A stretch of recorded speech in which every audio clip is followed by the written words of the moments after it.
friendly.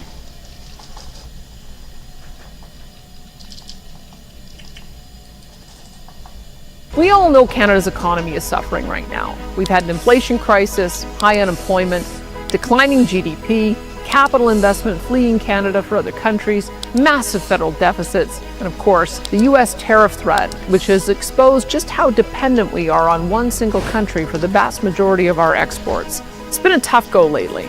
But what if I told you that we could help solve every single one of these problems with just a couple of key policy changes by our federal government?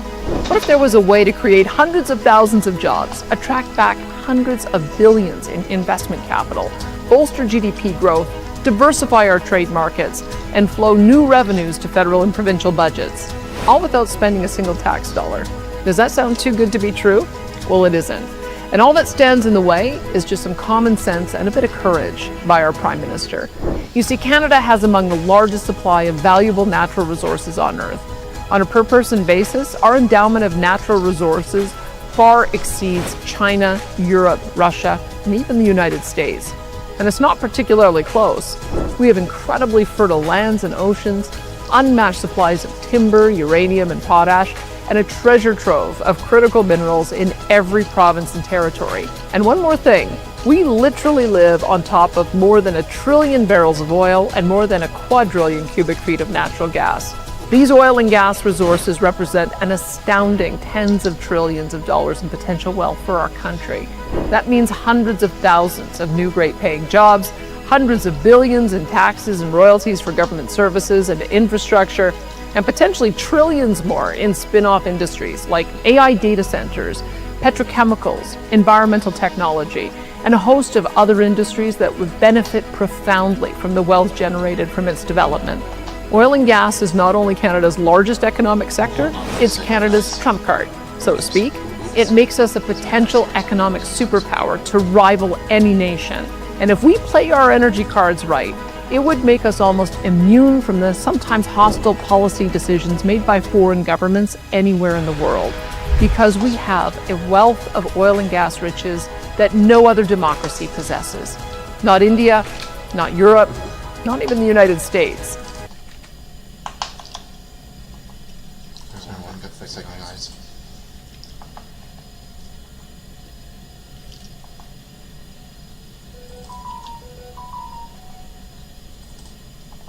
Possesses. Not India, not... Yeah. Just does the thought. Bring that back over here for a second. The fuck? These two are weird. Not gonna lie. I've nothing else to say.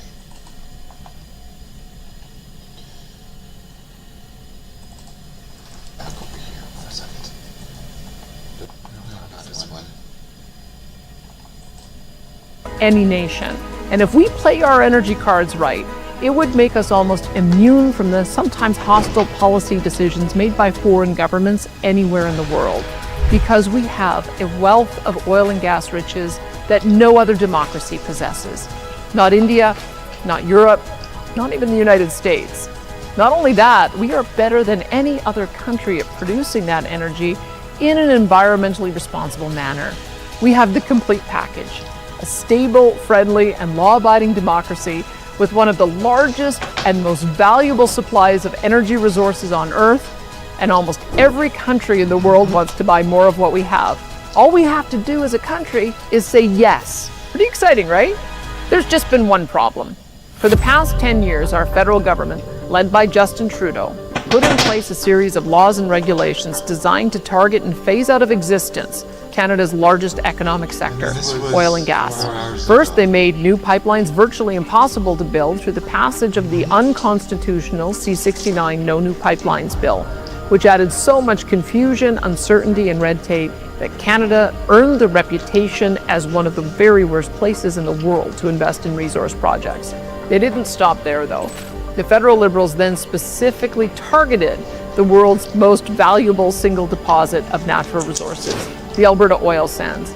They banned all oil tankers off the northwest coast of BC, landlocking a $1 trillion asset that would have enriched the lives of millions of Canadians for generations. And then to cap it off, the federal government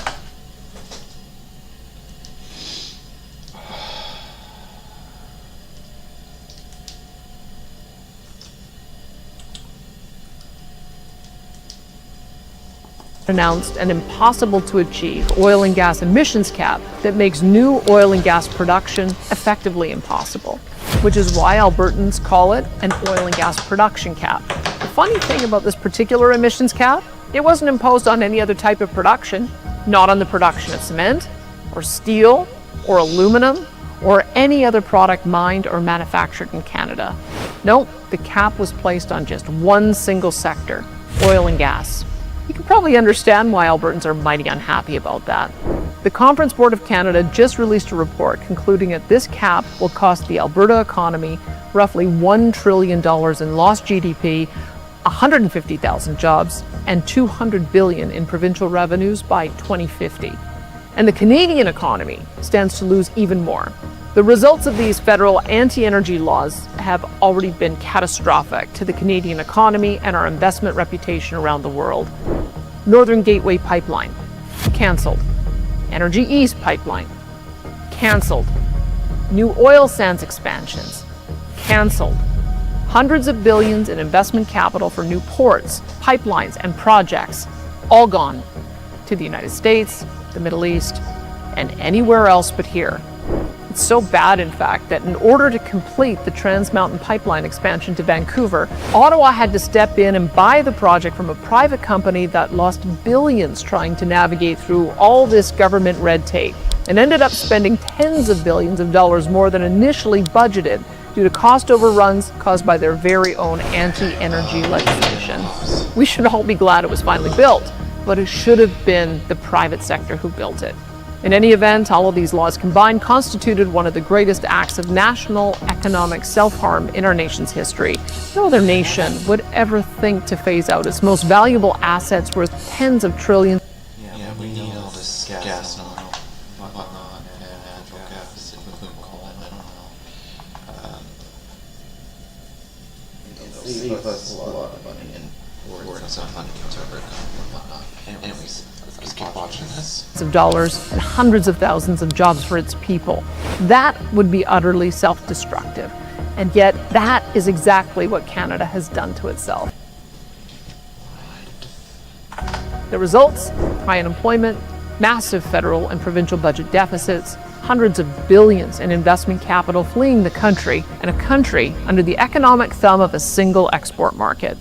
But there is one silver lining to all of these economic challenges. Canadians right across our country appear to be waking up to what has happened. We're starting to understand that we've been shooting ourselves in the foot. We are far too economically dependent on one customer, and that if we want to be economically prosperous and independent again, we need to take advantage of the incredible endowment of resources that we enjoy. And luckily, we, Canada, still have control over our own destiny. We don't have to remain economically weak. We don't need to rely on any foreign nation for our economic well-being. Our success is a guarantee if, and here's the key, if our federal government and a couple of provincial ones will simply agree to unblock and unleash the power of our oil, gas, and natural resource sectors. And it won't take a lot to get started either. Here are 3 things the federal government could do right now that would immediately turn our nation's economic fortunes around. First, announce that Canada will no longer be implementing the oil and gas emissions cap. This will send a clear signal that Canada wants to expand oil and gas production and reduce emissions through technology and innovation, rather than by capping resource development.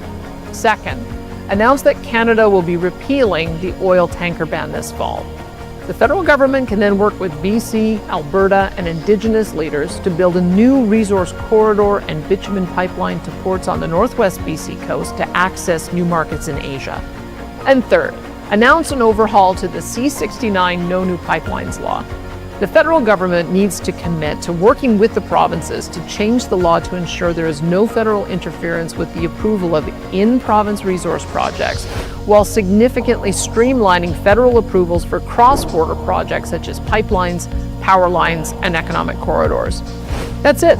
Those three things alone will change the fortunes of our country's economy overnight. New jobs will be created right across the country.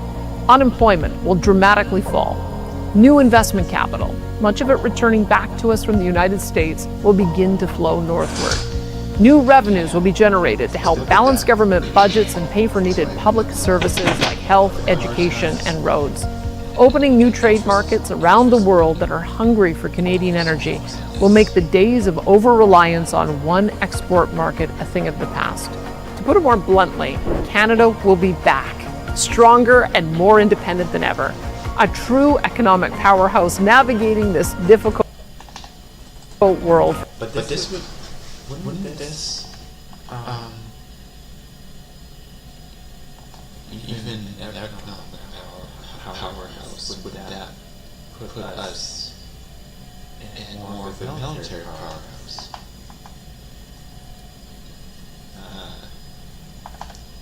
I don't know, but we'll see. From a position of strength rather than weakness. The true North, strong and free. We can do this. We just need the Prime Minister and our federal government to act and get it done. The majority of Canadians are already there. We just need the elected officials to get on board. So I invite you to contact your local MP and provincial representative and encourage them to pledge their support. Because building a strong, united, and independent Canada is worth fighting for.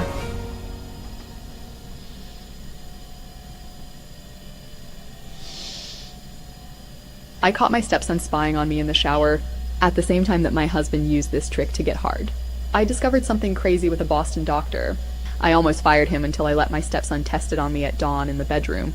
It's really a homemade hardening trick, most effective for guys over 40. Did you know that your bat doesn't get stiff because the arteries are clogged with toxins that block blood flow down there? Well, that's when my doctor taught me about. If you're Canadian businesses and we're being told, buy Canada, excuse me, are you really buying Canada if they're using labor that isn't even from Canada? This is the Twilight Zone insanity that we are actually living in right now.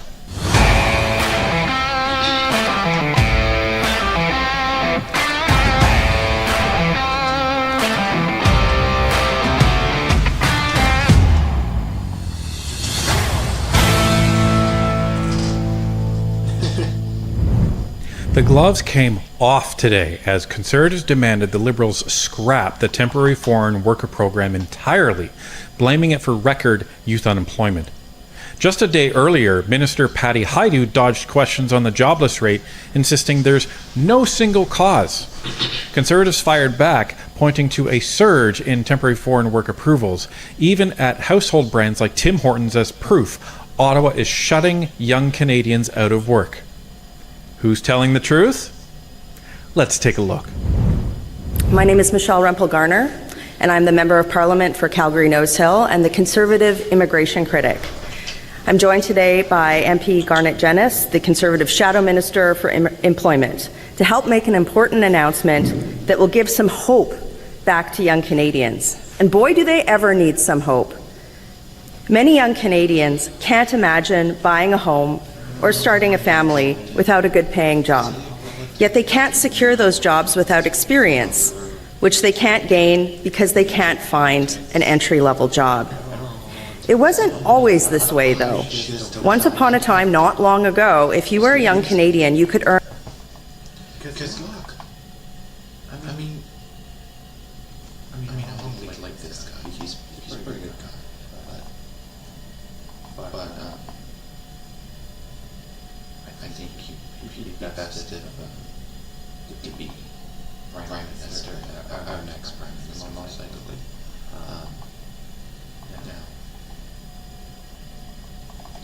Now, watch the rest of this video and tell me in comments Chad, what do you think of this? earn vital skills in an entry-level job and earn enough to pay for school while saving. In return, employers would benefit from a skilled, productive domestic labor workforce. But that social contract has been broken by the Liberals. Canada is experiencing a staggering youth unemployment crisis. And all summer, we heard countless gut-punching stories about young Canadians who have put out hundreds of resumes without getting as much as a single callback. Behind me are some of those young people. We have Sana Shahid, who's worked in quality assurance and has not been able to find. I'm gonna check out. I'm gonna check this out. Hold on. I'm gonna watch a bit of this. Where are we going here?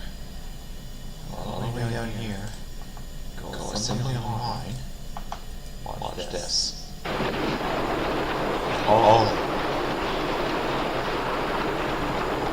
Minister of Economic Development and Tourism. Mr. Speaker. So I'm gonna do that one. Okay, hold on. I'm gonna go. See if.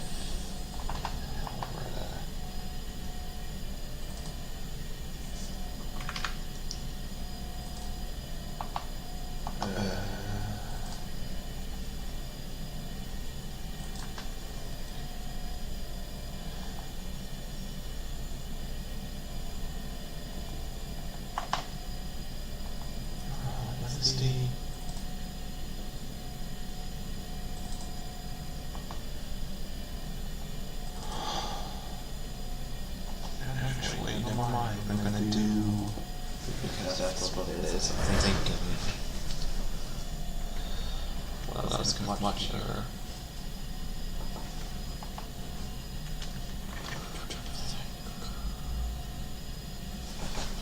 Okay. Currently represented in.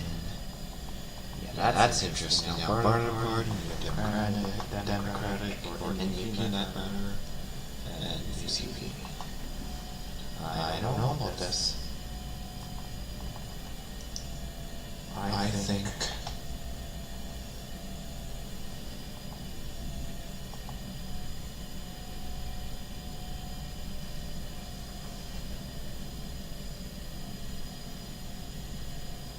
Moderate politics, huh?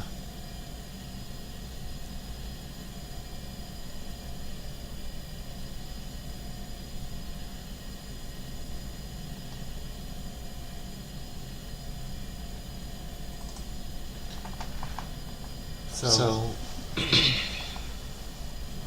social democracy is social, economic, and political philosophy within socialism that supports political and economic democracy and the gradualist, reformist, democratic approach to achieving social equality. In modern practice, social democracy has taken form of the democratic socialism, a robust welfare state. Policies promoting social justice, market regulation, and more equitable distribution of income. Now, you guys could explain this like in three one-page paragraph, if you can. That'd be great. Social democracy maintains a commitment to representative and participatory democracy. Common aims include inequality, eliminating the oppression of unprivileged groups, eradicating poverty, upholding universally accessible public services such as childcare, education care, elderly care, health care, and workers' compensation. Economically, it supports income redistribute. Okay. Hold on. Let me say that again. What was it? It supports income redistribution and regulating the economy in the public interest. Now, social democracy has a strong, long-standing connection with trade unions and broader labor movement. It is supportive of measurements to foster greater democratic decision-making in the economic sphere. I think the UCP is doing a great job in that area, including collective bargaining, co-determination rights for workers. The UCP is doing good in that. The history of social democracy stretches back to the 19th century labor movement, originally a catch-all term for socialist tendencies. After the Russian Revolution, we came to refer to farmer socialists who were strategically opposed to revolution as well as the authoritarianism of the Soviet model, which is accurate. I don't know about Wikipedia because sometimes it can't be 100% accurate. Now, nonetheless, the eventual abolition of capitalism still held as an important goal during this time. However, by the 1990s, social democrats embraced mixed economies with a predominance of private property, which is what we have today. So private property, you have rights over that. Mixed economies, please explain that if you don't mind, or we can get to it later on. Now, and promoted deregulation capitalism over replaced it with a qualitatively different socialist economic system. Since that time, social democracy has been associated with Keynesian economics and Nordic model and welfare states. Social democracy has been described as the most common form of Western or modern socialism. Among social democrats, attitudes towards socialism vary. Some retain some retain socialism as long as a long-term goal with the social democracy, meaning political and economic democracy, supporting gradual reformist and democratic approach towards achieving socialism. I don't understand. I don't understand people that view socialism very effective over conservatism. Well, I think that's pretty much inaccurate there. Oh, that's funny. I just got a notification that said, I like your mom's. Weird. Okay, where were we?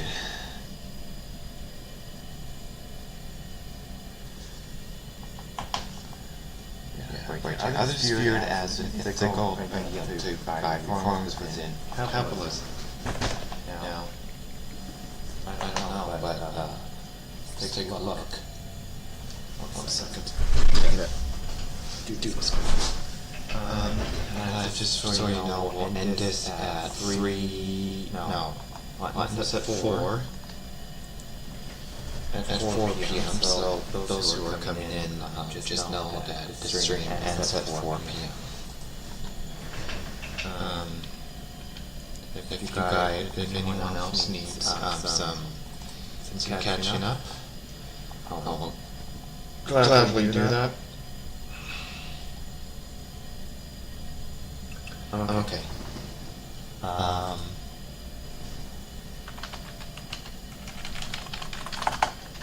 No, we already did that part. Fuck. You know what? I gotta go back and read it again. Where was I? What does it other spirit as a physical deal? It is social.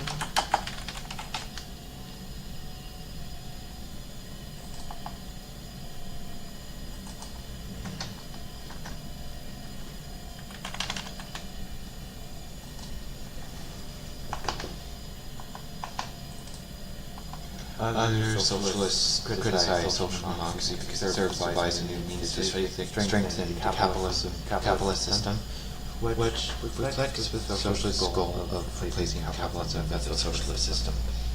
Now, I'm sure true socialists would think that, but given the fact that true socialism doesn't work,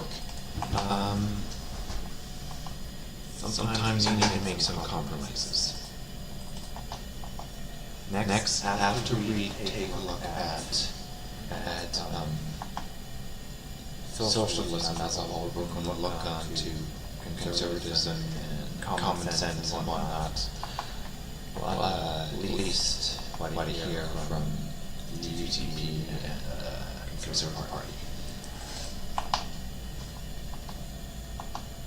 So, criticism. Other socialists criticize social democracy serves to devise new means to strengthen capitalism, which conflicts with the socialist goal of replacing capitalism with a socialist system. According to this view, social democracy fails to address the systematic issues inherent in capitalism, which is what the NPP is and what has become the Liberal Party. I hope that they do learn about that right away. Political scientists and other analysts usually regard the left as including anarchists, communists, socialists, democratic socialists, social democrats, libertarians, progressives, social liberals, movements for racial equality, as well as trade unionism, have also been associated with the left. Now,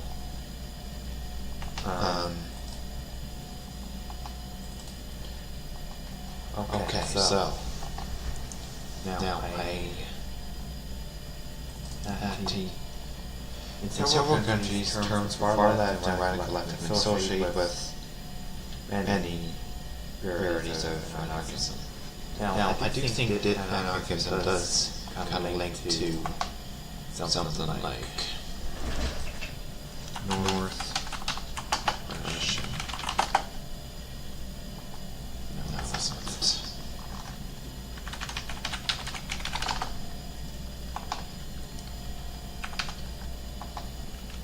What was it called?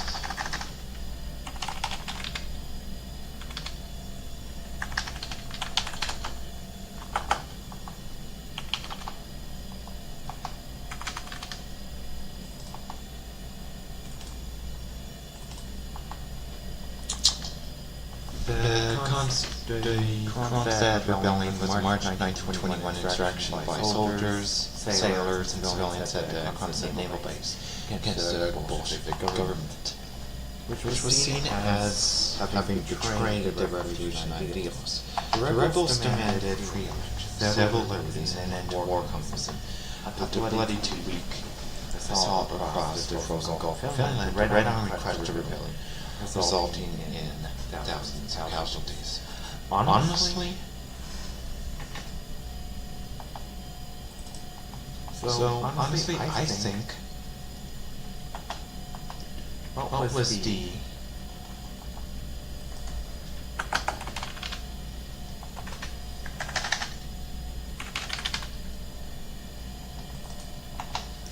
It is semi-anarchist, petty, burgoyske, but the concerns of peasantry and workers like they pose far greater threat to the government than white armies. Well, they thought, but populism? I don't know, you guys tell me about that.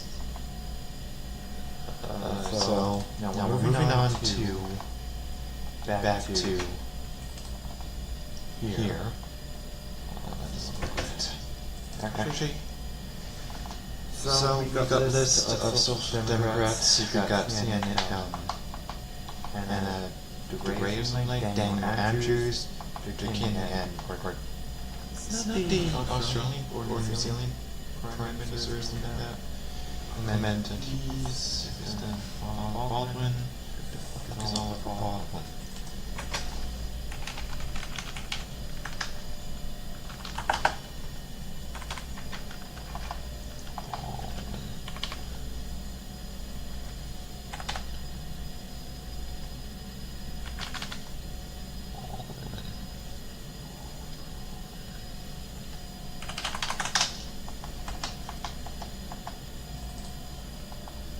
all that was him. Okay. So that's correct, but we'll see. Nice, not colored, pictures, just black and white.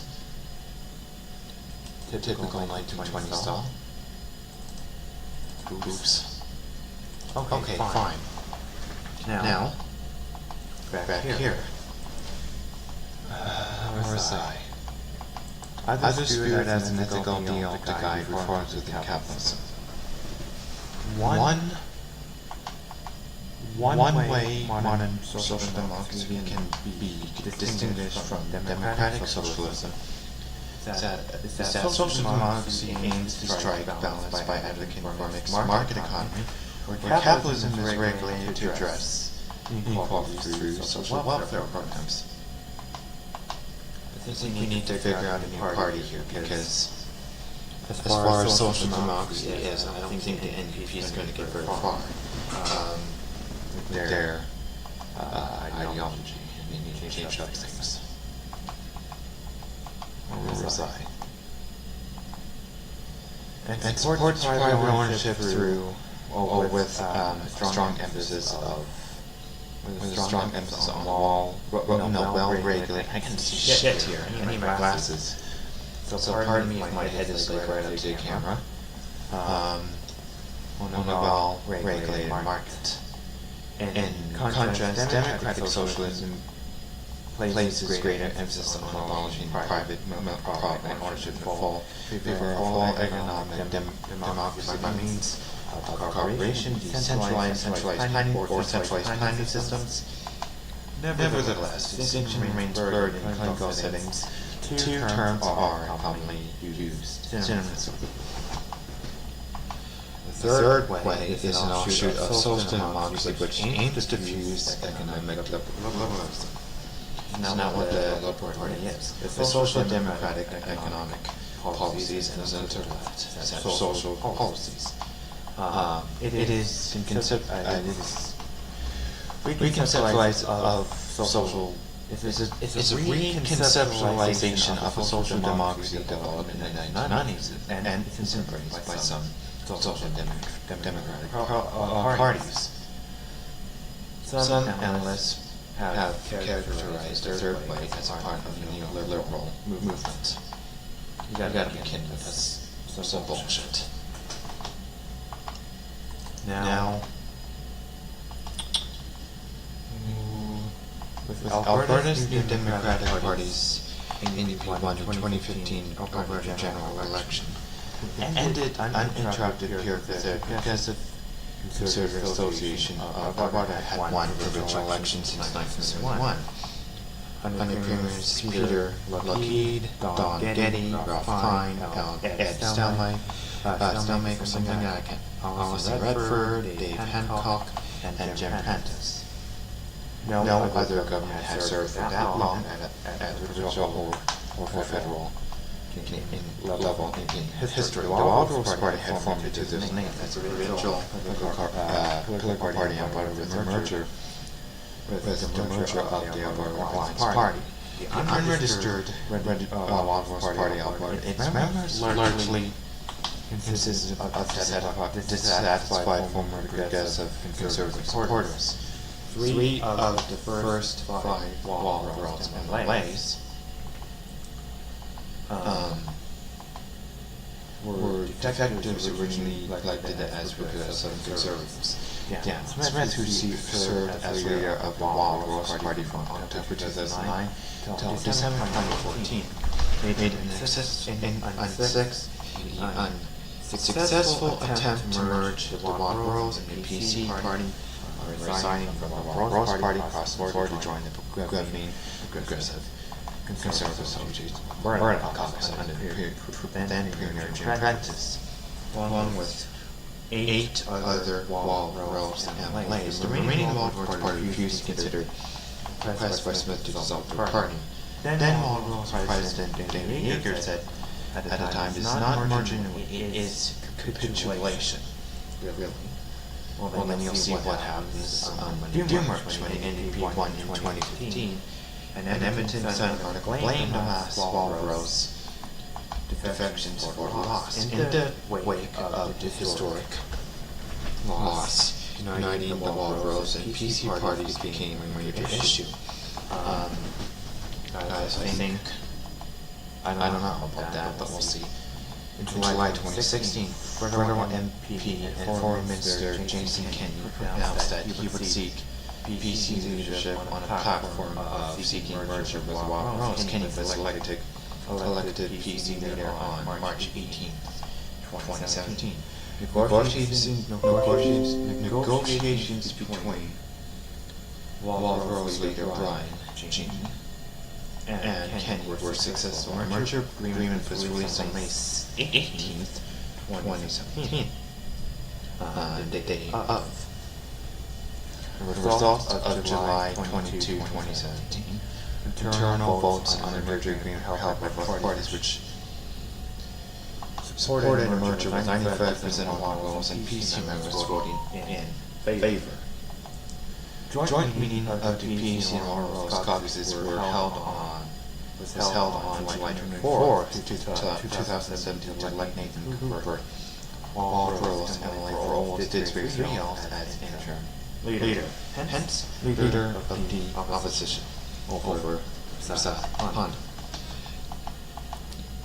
Walros and Emily for Calgary Foothills and Richard Creek was who had elected him was a PCMLA for Calgary Fish Creek.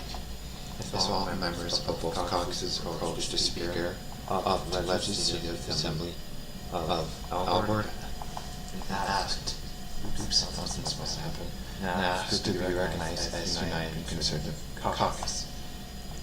Kenny and Jean selected six individuals to each sit down on the interim executive board of the new party. Ed Marr was selected as first chair of the party on the 24th of July 2017. Cooper also appointed two nominees to the board as non-voting members. Now, I do think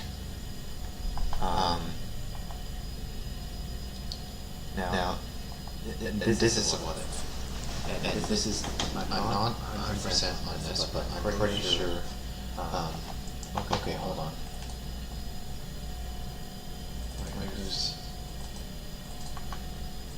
Now this could just be me, but I do think this effort was really worthwhile, and I don't know about this, but do you think I should, well, if Premier Smith was kicked out of the Labour and out of the party as a whole, should I, and just me, get elected and welcome her back in as Deputy Premier for the meantime, until we could get a suitable replacement, or permanently, I don't know, we'll see. Could just be me though. Now, I don't know about how I'm going to run for the municipal election here in Fort Saskatchewan. I don't think I have the time. Hence why I should wait to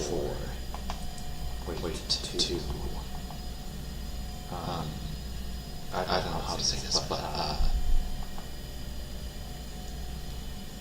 do I say this? November to wait for someone before her out. Now, I really like her. I encourage you all to keep her on. But if she does go, the thing is, I may be the youngest politician to be elected leader and premier of our province. And first, well, I don't know about my policy just yet, because I'll just figure that part of it.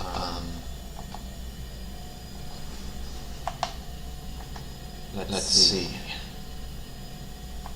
I think we should also probably do keep everyone that's on right now, keep everyone within UCCOG is on now until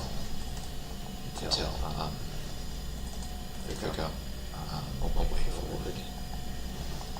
And that's if Premier Smith is kicked out. Where was I?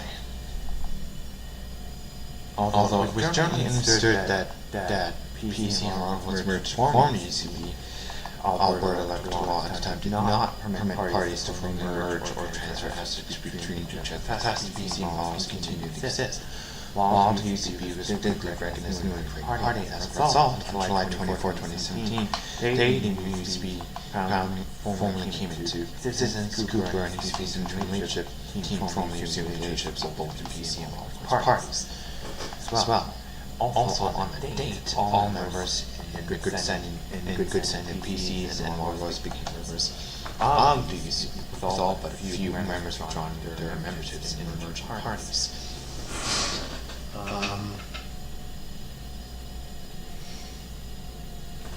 I think the idea of merging the Alberta Party and UCP, well, of course, is making an idea of an Alberta Composite Party. Now, don't get me wrong, just give me a few ideas in the chat who, if they were to merge, what name should they put forward?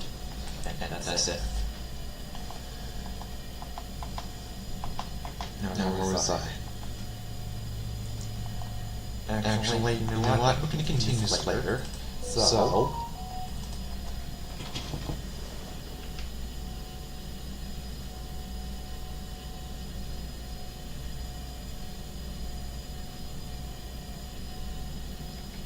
well, that's weird.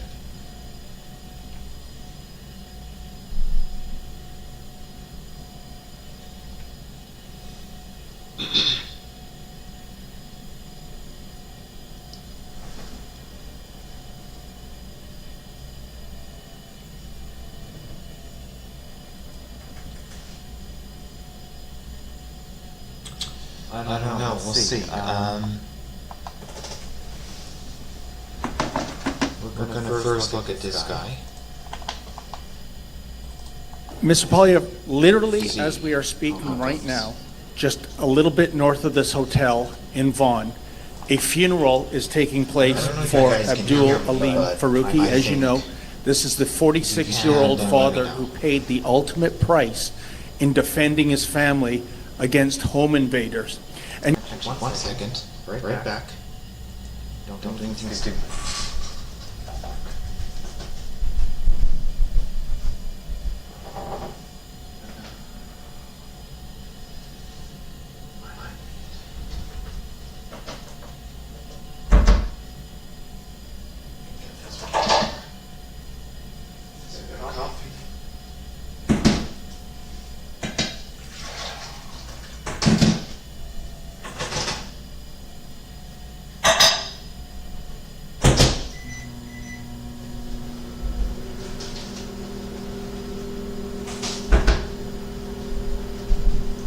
Sorry guys, one second.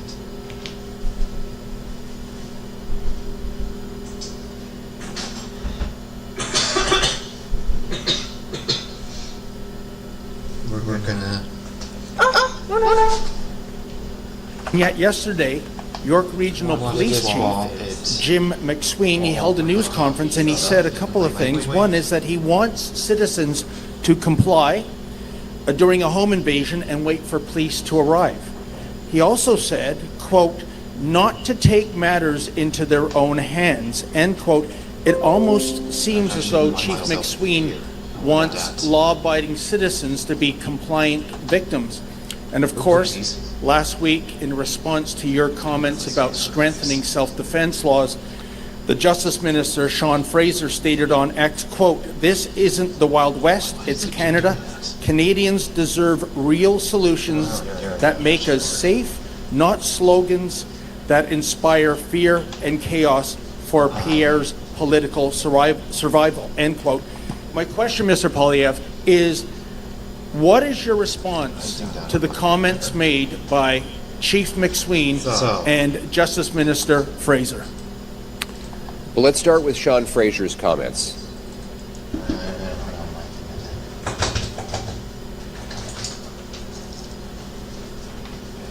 One second.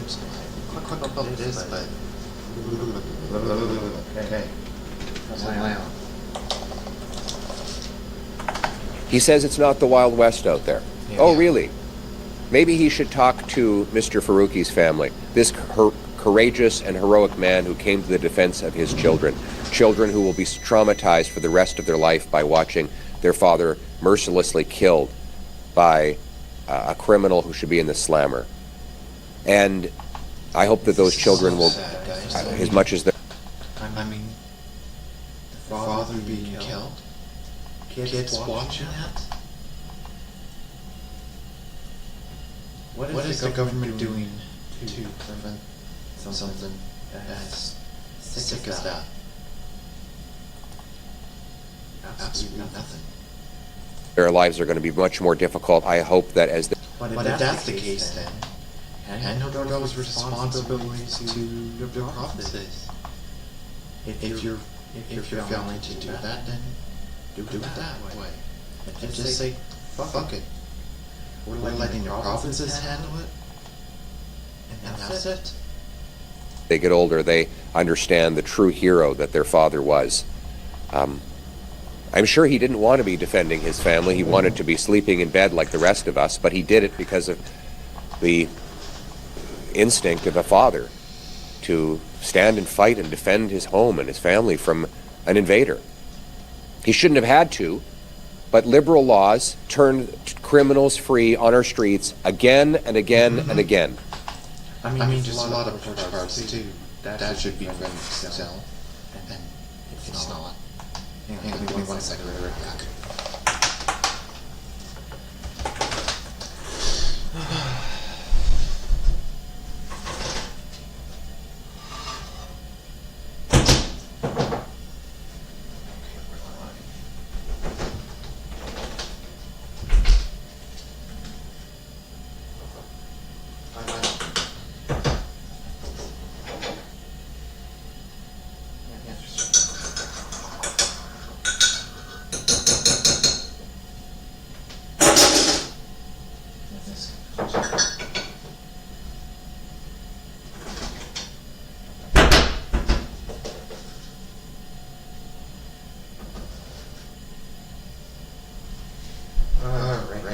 Back guys, ish. Actually, I just need to get my headphones on and whatnot.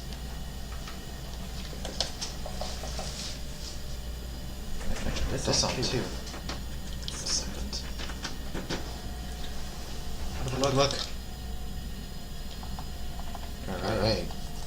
The Liberals have known this for years. Police officers, mayors, community groups have been crying out for an end to the Liberal catch-and-release criminal justice system. And yet Mark Carney, who's been Prime Minister for 5 months now, decided to go on vacation before... We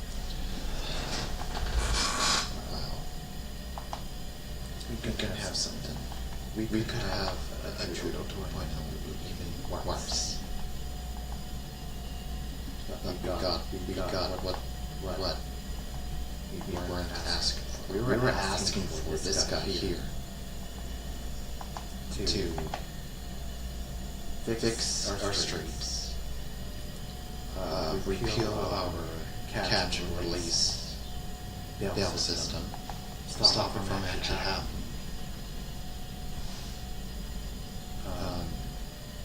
He's been very clear on this. He said,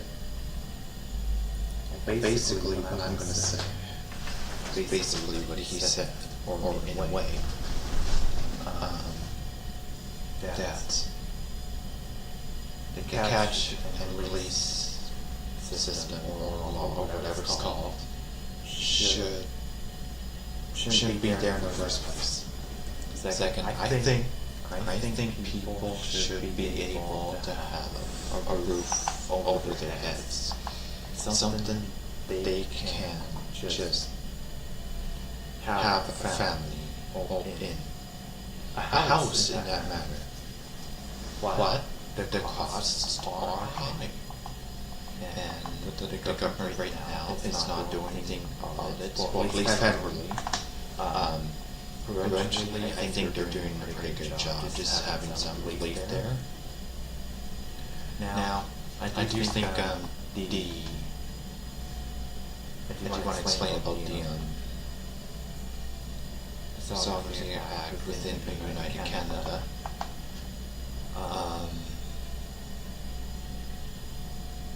there's some changes to be made, but keep the general idea of okay, let's keep resources within provincial boundaries.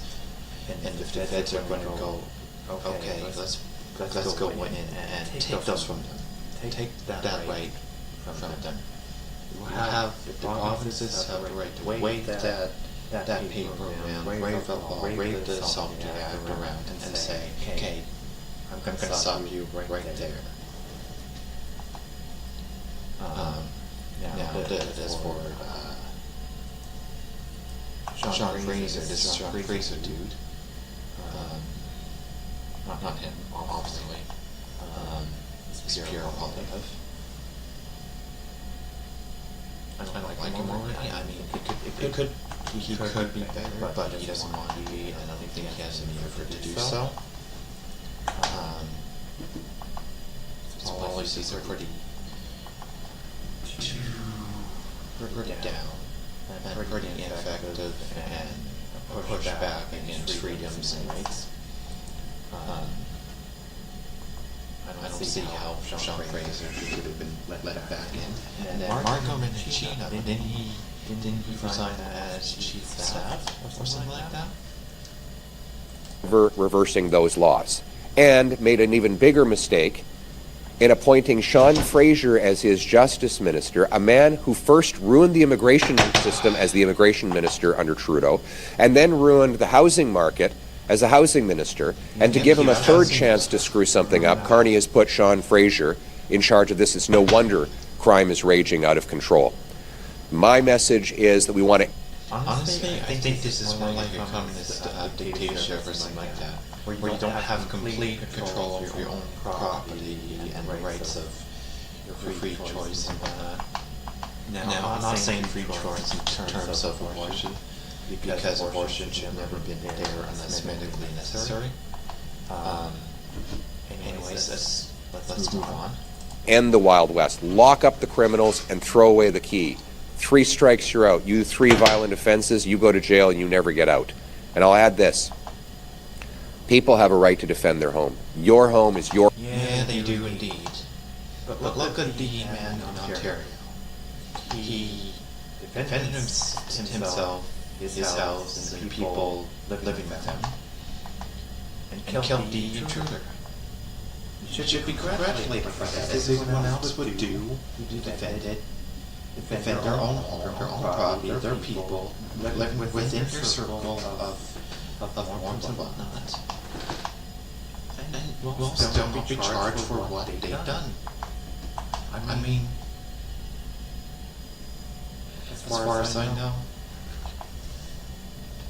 the PCs of Ontario should not, for the namesake, should not be local acting. I think Doug Ford is a true liberal and a true bully. Because he ain't doing anything to help release this person. Or Castle. We're also going to take a look on the Shadow Justice Minister and whatnot, or Larry Brock, I guess. See what he says about that. Someone comes into your house and threatens your family, you should have the right to take force against them to defend your family. That's what Conservatives propose with the Stand on Guard Act, and that is what we will fight for in this fall session. You know the thing is, I was talking to my mom about this. I heard her say something about knives. And not guns, and not tasers and whatnot. Now, I'm going to correct her on one thing. And I hope she takes this well. Yes, I know at the moment you think using a knife is over excessive. Yes, I know that. But once this castle law is introduced and passed, it won't be. And you all have, you have the right under this castle law to protect, defend your home, whatever you see fit. Grab whatever weapon you think would subdue him, or kill him in that matter, and also encourage your self-defense within this council law that he's proposing. But until then, I think you're going to have to get used to what else is going on here, and do coverage and whatnot, and then, okay, let's say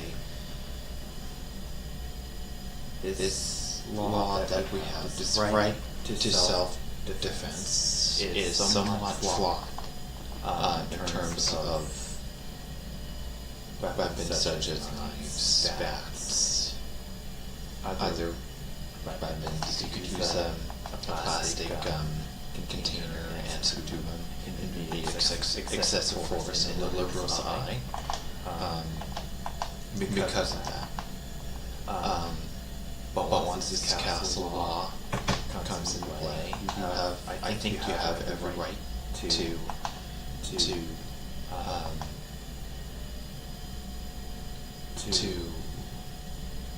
defend yourself, whatever you see fit. Please continue. Prime Minister Carney is promising a budget of investments and austerity. Would you like to see him go? And soon now, I want you to go subscribe to Canadian Capital Clubs or something like that. And check him out. Further than the target they have set of 15% of savings over 3 years. So he's not doing either, and he's doing neither investment nor austerity. What he's doing is even more bureaucracy and spending. As I said, it's all a show. There's talks of targets of one day he might find savings somewhere, but since he took office, let's judge him by his actions.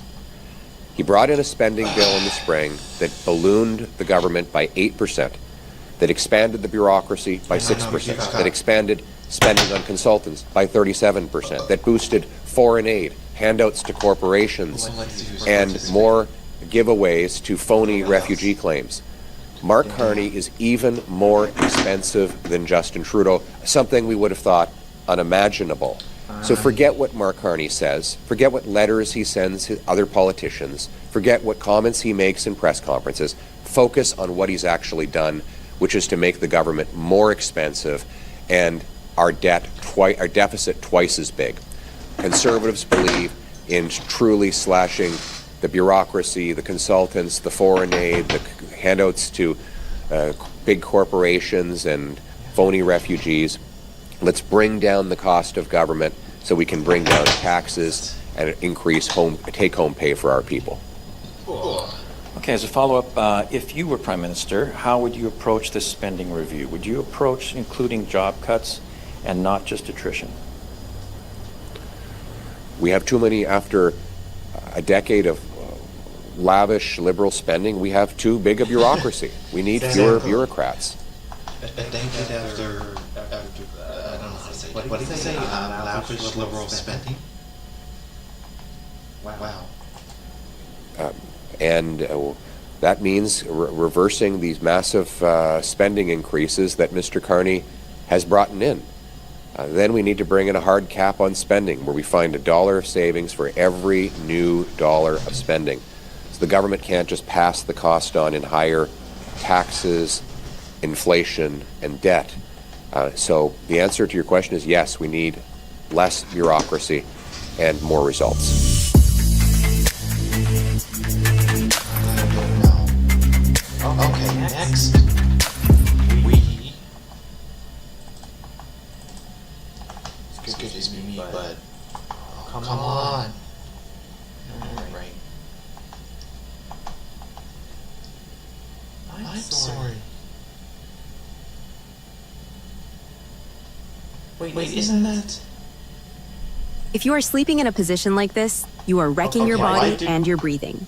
Chronic neck pain happens when your cervical spine is... Hi, Ezra Levant from Rebel News. I thought it was very interesting about Booster Juice paying $36 an hour to a foreign worker. And I think a lot of Canadians don't know how pervasive this is, and that's an outrageous anecdote. I don't think the Liberals are going to accept your advice here, so I think your reforms wouldn't be able to bite until you become Prime Minister if that happens. But I think there is something you could do in the meantime. And let me ask you if you would consider this. I'm actually just doing some brainstorming here. Would you consider shining a spotlight using your bully pulpit on the worst offenders? For example, maybe a company that really wraps itself in the Canadian flag, like Tim Hortons.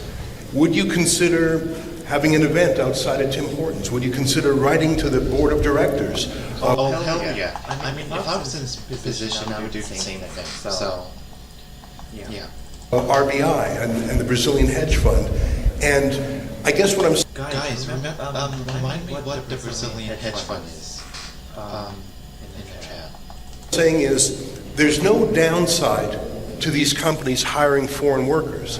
But if there was a PR downside, if patriotic Canadians said, this is enough. I notice in the UK there's a lot of people waving British and English flags. It's their response to immigration crises. Would you consider naming and shaming in the public domain abusers of the TFW program? Yes, and thank you for the question. Michelle Rempel has already begun the process. She's been publishing the most egregious cases of corporate elites profiting by shutting Canadians out of jobs in favor of low-wage temporary foreign workers. And Michelle, do you want to add anything to that? Sure. Come on over. No, thanks for the question, Ezra. It's absolutely egregious that these companies expect... You do realize how short she is. It's like I could barely see her mouth. And trying not to offend her there, but I can't believe how short women are. And don't excuse their, well, how do I say it? Their attitude when, of course, I guess you could say short, but can bite hard. That they can just maximize corporate profits on the backs of and at the expense of Canadian youth. It's a practice that has to end. We've been naming and shaming them all week. I want to thank my team for finding those examples, but I encourage Canadians to go and look for themselves. There's been websites that have been set up so that people can see what these companies are doing. But the more important thing is, Ezra, that the Liberals are letting them do this. The Liberals are totally letting them do this. You know, Lena Diab, where was she this summer, the immigration minister? Did she name and shame any of these people? Okay. No, she didn't. And that's why we're here today. We're standing up for the people that are behind us. Enough is enough. Canadian jobs have to go to Canadians. Okay, let's watch this. For traveling and commuting, there's no other bag like this one. It brings peace of mind in a settled way. Yields back. Mr. Chairman, I ask unanimous consent. You see a request from John Kelvin? Yes, I ask unanimous consent that the Politico ad or news that was dated June 27, 2025, saying Gavin Newsom sues for $787 million be placed in the record. Without objection. Mr. Price, has anything in the Digital Services Act changed in the last year? No, sir. Hasn't been amended, hasn't been changed at all? No, sir. So everything Mr. Breton wrote 1 year ago today, well, August 12, 2024. That's still in place, where he said to an American running an American company about an interview that was yet to happen, future happen interview, threatened this individual. Nothing in the law has changed that would change what actions this individual took. Nothing in the law. Just because Mr. Breton's gone doesn't mean Ms. Verkunen can't do the same darn thing, right? Precisely. Yep. Yeah, and that's the concern. Mr. Price, is this statement, we need to take back our country, is that statement hate speech? Pardon me for my language. We don't really know what hate speech is. It's so vague, and that's the problem with it. I wouldn't regard that as Well, you may not, but the EU regulators do, because they had a workshop on May 25th where this is part of our investigation, material we'd subpoenaed. They gave us this information. They said it is hate speech. That's a concern, right? Yes. I'm sorry, what? Where did he say that? Well, you may not, but the EU regulators do, because they had a workshop on May 25th where this is part of our investigation, material we'd subpoenaed. They gave us this information. They said it is hate speech. Is Dr. Rosen Republican? If that's the case, what hate speech? What hate speech is the workshop saying is hate speech?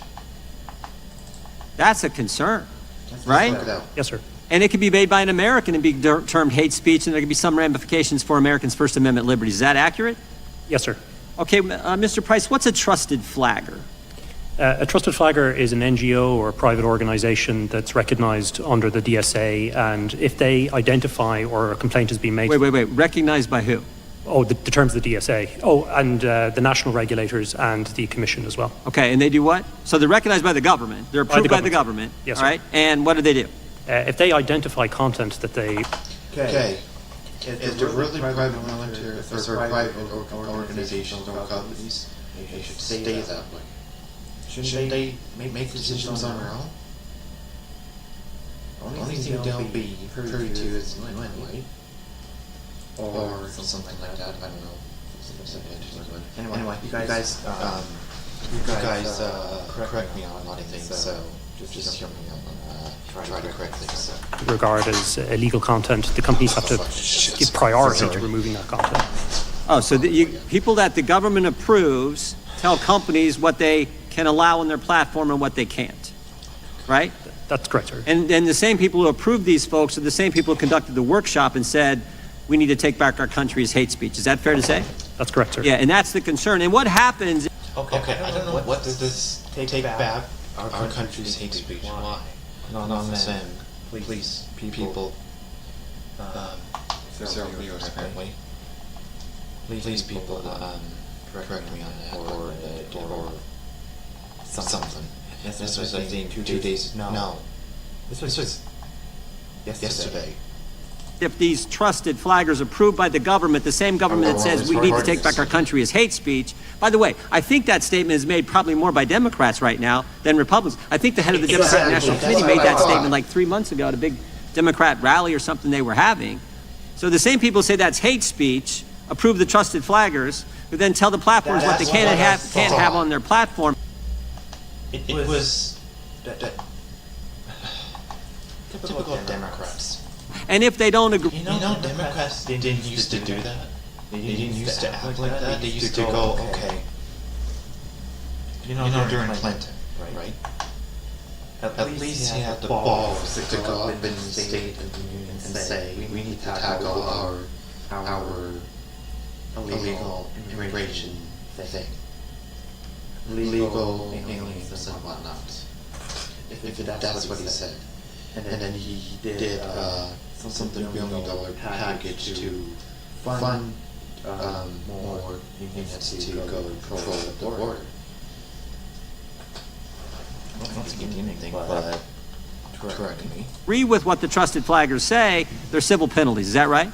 Yes, sir. Both under national law and the DSA, investigations begin, and there's a whole process that can result in enforcement and then ultimately crippling fines for companies. And those crippling fines, those civil penalties can be what? 5%, 10% of global revenue, depending on the Online Services Act or the DSA? Under the DSA, 6%. 6%? Wow, that's a lot of money because these are big companies, right? Yes, sir. Now, Mr. Farage, it's not just civil penalties, though. And this is where it gets really scary. Because my understanding is there's criminal penalties, and I think in 2023 in the United Kingdom, there were 12,183 arrests for offensive posts.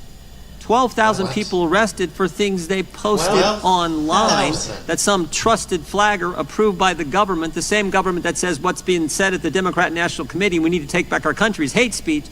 That's a scary scenario. Is that right? Yeah, they're massive statistics, and I mean, some of it comes under non-crime hate incidents. So you've said something on social media, someone's taken objection, and you get the knock at the door from the police sort of warning you that if you do this again, something may happen. And this has now been broadened out. I mean, Mr. Price made the point, what is hate speech? How do you define hate speech? And that's the problem, isn't it, with all of these laws, that we finish up in a position where local police forces, etc., have to choose their own interpretations. I think, again, as I said to you earlier, the timing of this hearing today is perfect because the head of the Metropolitan Police, who arrested Graham. I really like this guy. Honestly, I just... They're head of the Conservative and Labour Party in the UK. I really like this guy. I think there should be a reform UK government in power. I don't care how many seats they get, or how many four clauses they get from a party to reform UK. Just that. They're in power, and he's Prime Minister of the UK. And at Heathrow Airport. Yeah. He's thrown the ball back now to the British Home Secretary. And reason being that they're probably claiming the issue of crime, free speech, free will, and the ability to just roam freely in your streets, and as well as posting stuff on social media without regulation, to the fact that you can't have street speech, you can't do anything on your own without government's approval. And the government to say, please tell us, what is this law intended? What are we supposed to, as the police do? That's exactly what the Liberal Party is doing. I mean, it's preventing people from standing against them. I do believe we should have another truck and convoy or something going on in Ottawa again. Because Mark Carney, just let him know. Let's see if Mark Carney comes up and says, I'll meet with you guys, but I disagree on lots of things you're doing. That's what a Prime Minister should at least do. Like Trudeau, the last government. So I think we're going to have a much more rapid debate about this. But my worry is it may get worse, if I may quickly. Because the Labour government now are intending to pass a law that has a definition of Islamophobia. Oh my gosh. Yeah, I don't think the law is very good. I agree with everything that Mr. Rogers said, but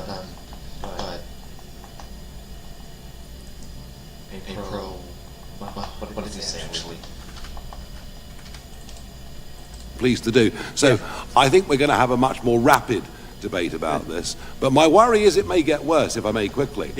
Because the Labour government now are intending to pass a law that has a definition of Islamophobia. Islamophobia. That's the thing, I was kind of thinking anti-Islamic, but no, he was talking about Islamophobia. I don't know if those are two the same things. I just gotta hear in my mouth. What the fuck? Jesus. They're intending to put that into law, and that effectively will mean that criticism of a religion, mocking of a religion, would become an offence. And that's totally against everything. Because, we've always given the Pope a hard time. We've always given the Archbishop a hard time. I also want you guys to subscribe to Multitasking Guide, which is my other channel. I hope I know what the channel is. As far as I don't know, but there we go. Canterbury a hard time.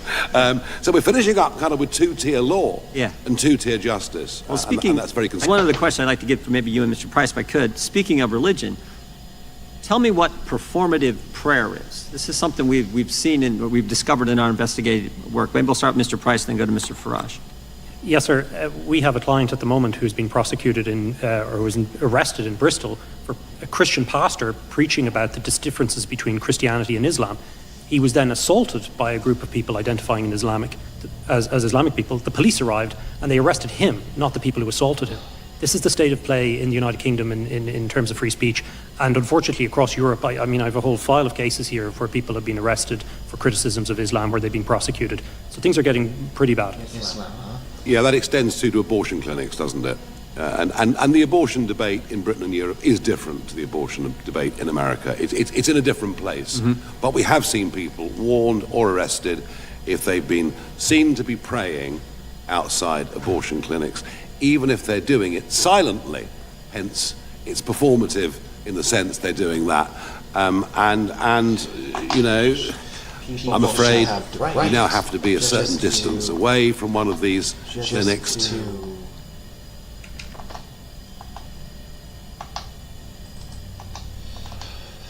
Just pray wherever they feel like praying.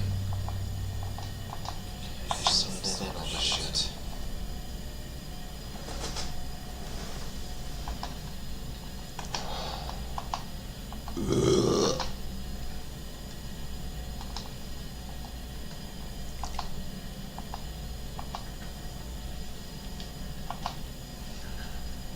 Okay. Now I know what this is. At No Frills, we're here to help you save money. Oh, you have enough. And I don't know about this, but it won't work. It's about to drop out of work. No, wait, no more than it'll drop out.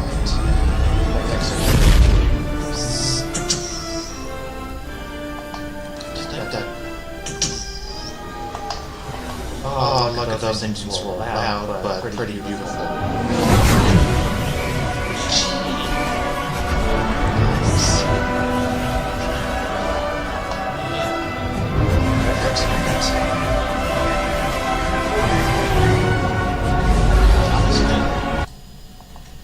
This is a very good ship, at least for Orbital bombardment.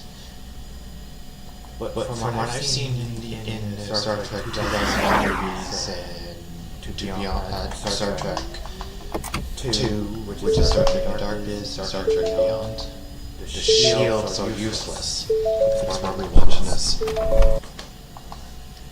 That's Senator Cruz gives a first lesson to Senator King.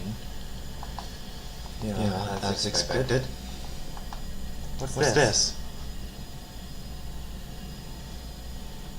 Oh my gosh. What the fuck?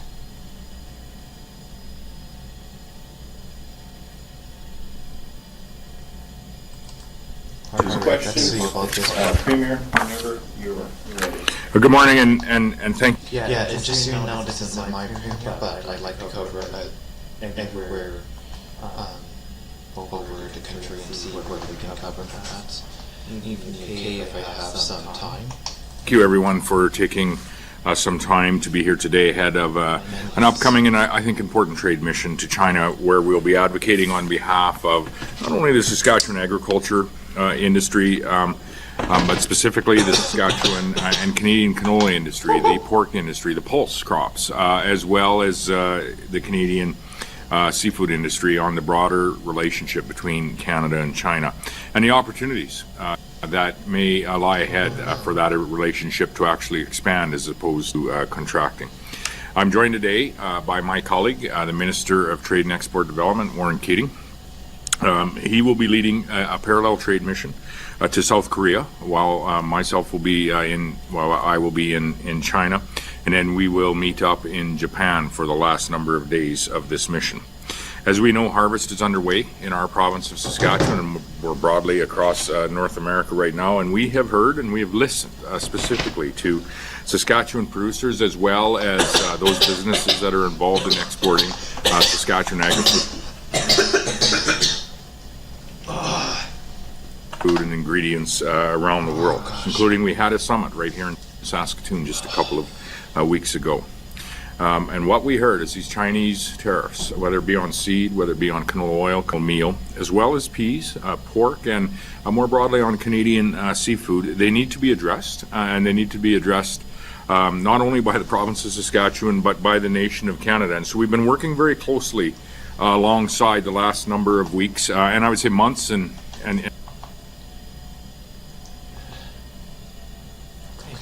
even longer than that, but more specifically with current trade issues with the United States and Japan. I've been working with our federal government closely on what this mission might entail and what the targets of this. We should just at least leave some taxes so by how do we say it? Or taking up the gas tax as a whole, having free gas Wednesdays, free gas Fridays, whatnot, as well as only participating gas stations and whatnot.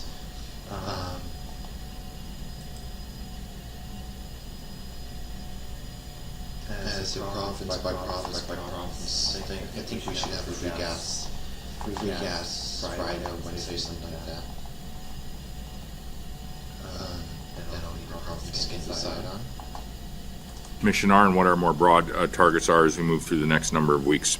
I'm very pleased with the announcement this morning from the federal government that the Parliamentary Secretary to Prime Minister Carney, Cody Bloy, who was at our meeting a couple of weeks ago in Saskatoon, he'll be joining us in our mission in China, and that is a positive, I think, not only for the mission, but a positive for where we can get to in the broader opportunities that we might have with a country like China.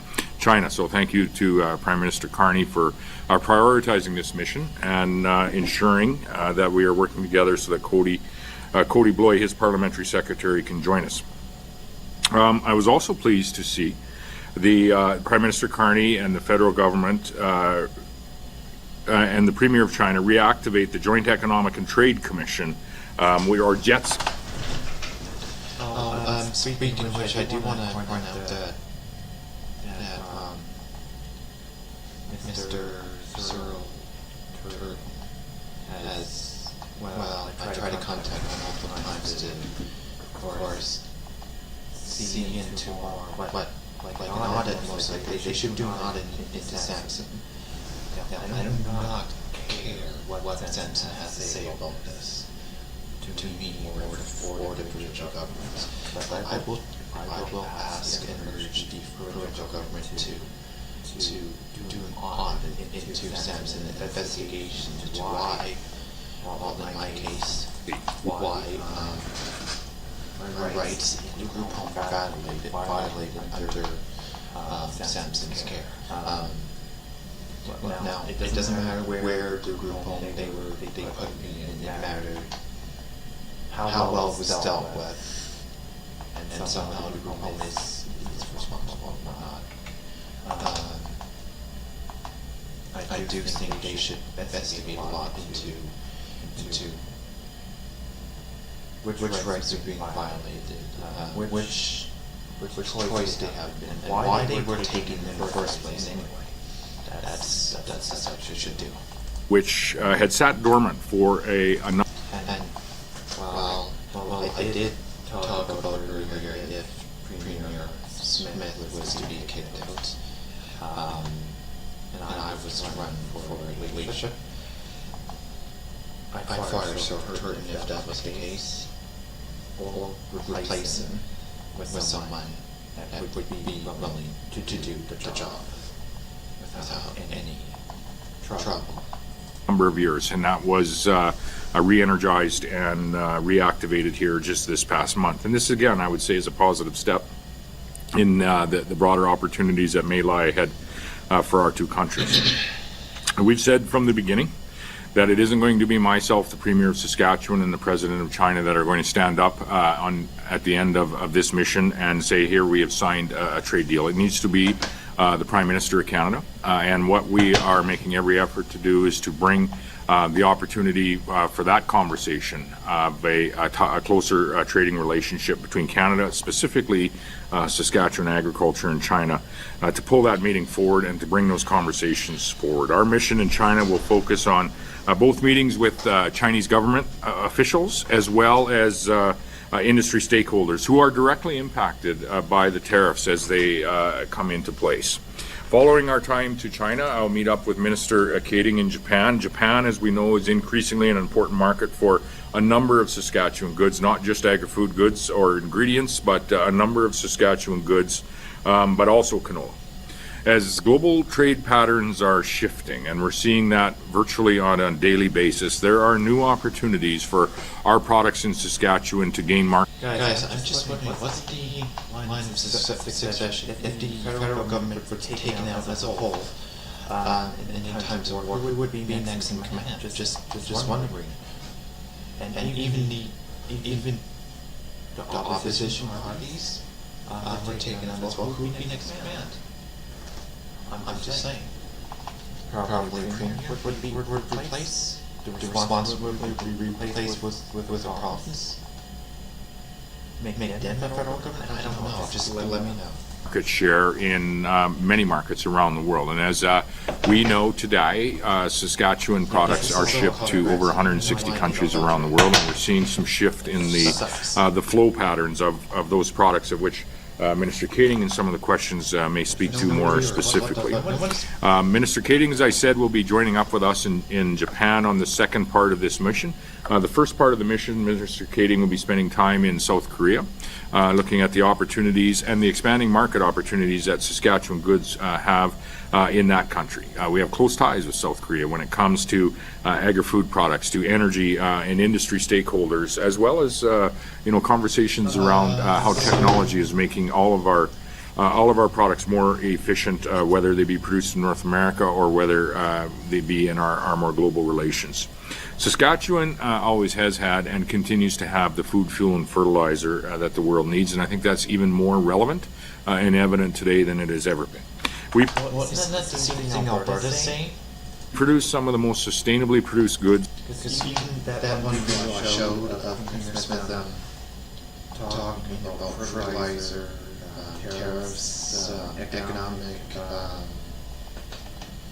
issues, as well as with the federal government and whatnot. That's what she's saying. Just basically the same thing about that. That you can find on Earth. And on behalf... Because I think Alberta's more of the hegemony the fertilizer, the wealth and economic powerhouse of Alberta, of Canada, more than Saskatchewan. If I'm wrong, just let me know. Half of Saskatchewan people, we will strongly be making the case to be part of the supply chain for many countries around the world, including the countries that we will be attending our missions to this week of South Korea, Japan, as well as China. If there's any questions, we'd be happy to look at them, talk to them.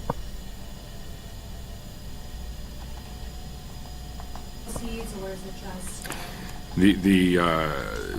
with how rapid this mission came together, in particular to China, and some of the work and planning that goes in to a mission to a country like China. It is largely going to be in that country myself, Cody Bloy, and a small delegation that will join us, and similar for Minister Kading's mission to South Korea. And then we'll join up in Japan, Minister Kading and myself, with the Saskatchewan delegation and carry on from there. So the answer is no, but not because that shouldn't happen. There are some active discussions potentially for a larger mission to some of the I guess you call them the economic engagement or industry engagement plans that are available in China, maybe even later this calendar year. And so there is some discussion of that potentially happening in the future. But on this particular mission, with the timeframes that it took to put together, we were actually quite pleased to see that Parliamentary Secretary Bloy was able to get his paperwork in order and join us there.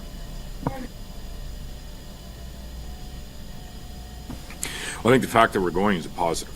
And if we were able to return and to be a step in the process of bringing the Prime Minister of Canada and the President of China closer to having those discussions about moving forward, not just with respect to canola, pulse crops, pork, or seafood, but actually, moving forward on a discussion on, what opportunities might lie ahead for us and in a broader trade relationship. This again, but what we see today is a President of the United States. There's a video on Russian Chinese translated to Russian President Vladimir Putin.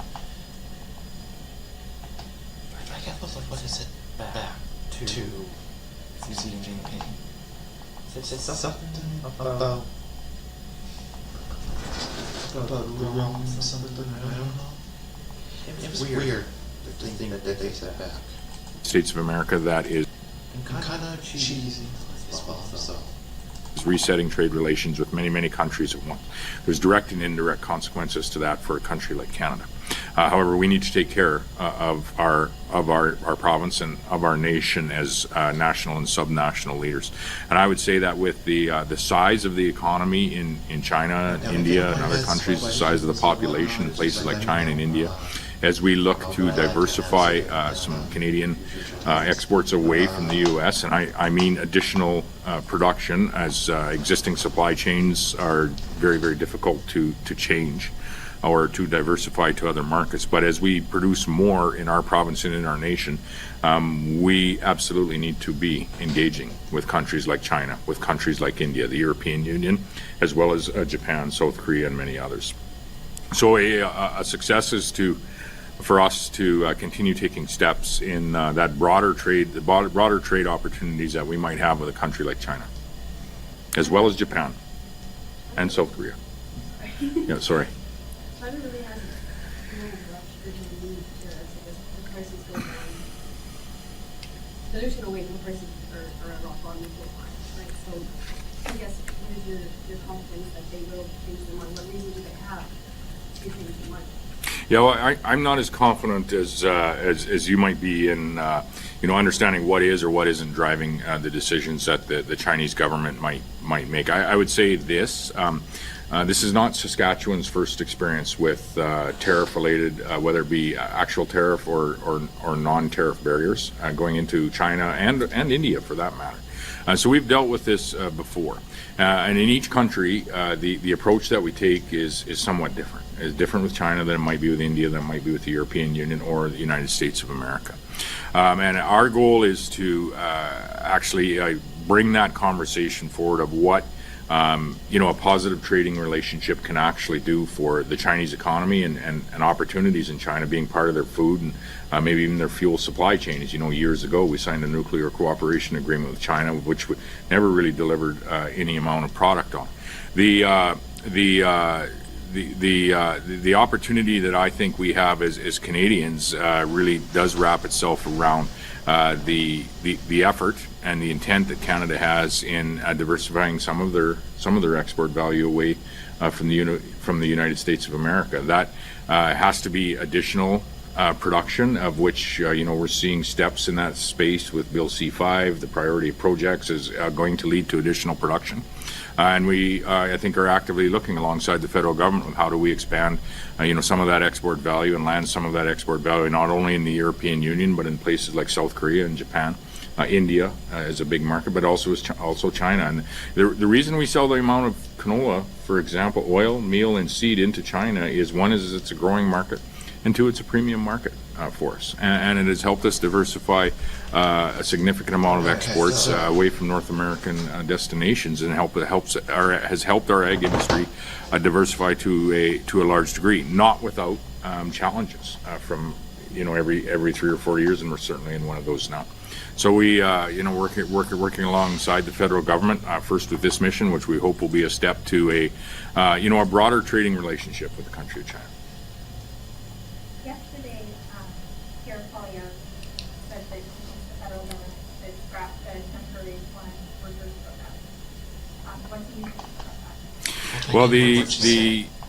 Well, The SINP program, as we know, has been drastically cut back by the federal government, and I would say that there's, a broader conversation around Does anyone know anything about that?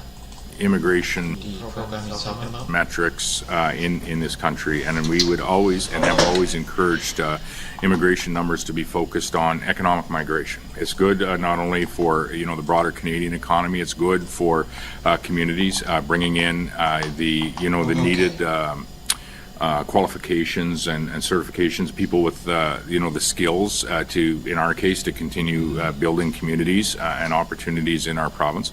But it does need to be focused on economic migration or economic immigration. I think there is a broader opportunity at the federal level and for the provinces to participate in this conversation of focusing on economic immigration numbers and economic immigration classes, because it's good for the family that moves here, and we want families to move to Canada and make, in our case, the Saskatchewan community their home. And it's good for the communities to which they move, and it's good for the opportunities that are provided. And so I don't have a comment specific to SINP numbers that have been cut drastically, temporary foreign worker numbers. I bring in, student visas. There's conversations around those numbers, as well as, the ongoing asylum seekers that have fluctuated in numbers in places like Quebec and even Manitoba. But I think it is incumbent on us to have a robust immigration system that is focused on economic immigration, because it is truly a system that benefits everyone that's involved. Is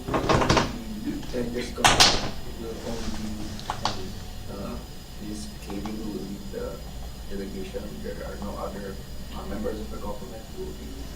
Right. Minister Kading, you can comment a little bit on your part of the mission and where we'll meet up.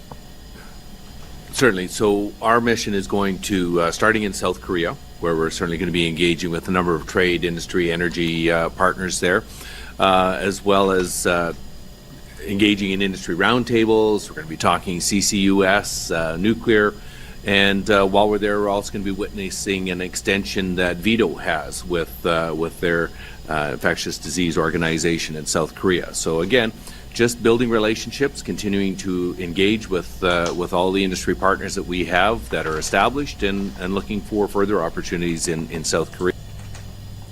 Well,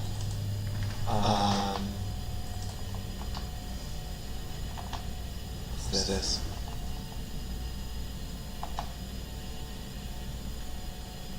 Alright.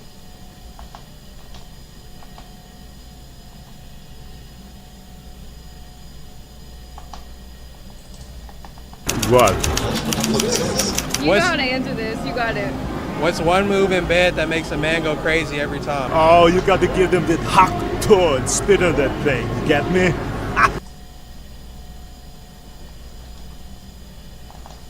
Okay.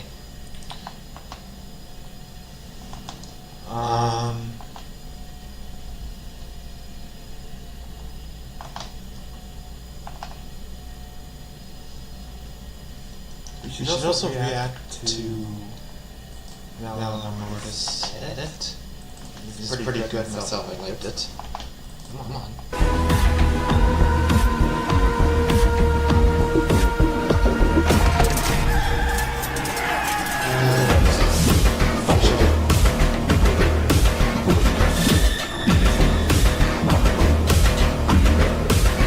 Damn, who's this guy?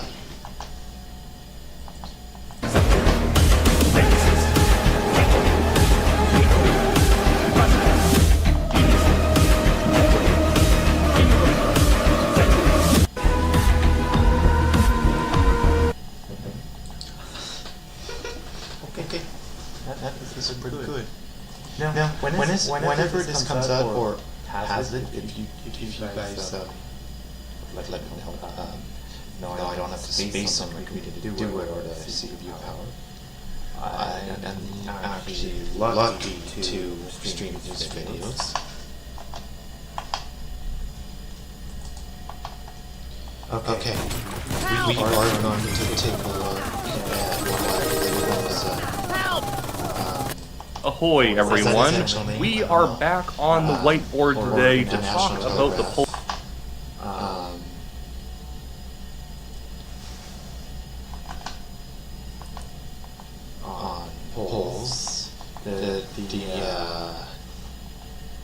description says current Liberals fall hard in polls after all performance. Now, I'm just gonna have multiple points of it in this video on what that is. So hear him out. Also, please subscribe to the National Telegraph if you haven't already.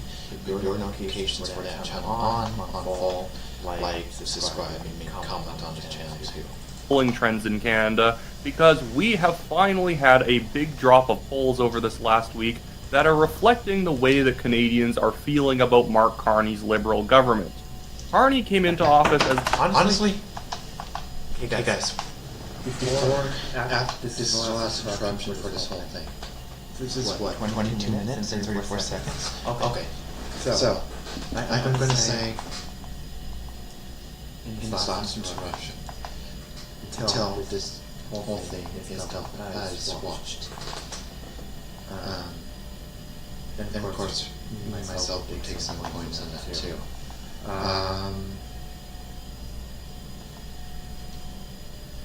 I think, honestly, I'm not going to be. I'm not so surprised if we're going to go into an election this year twice. I mean, NDP has pretty much pissed at not getting official party status, which Don Davies said we're going to vote against, even if it's not a vote against their throne speech.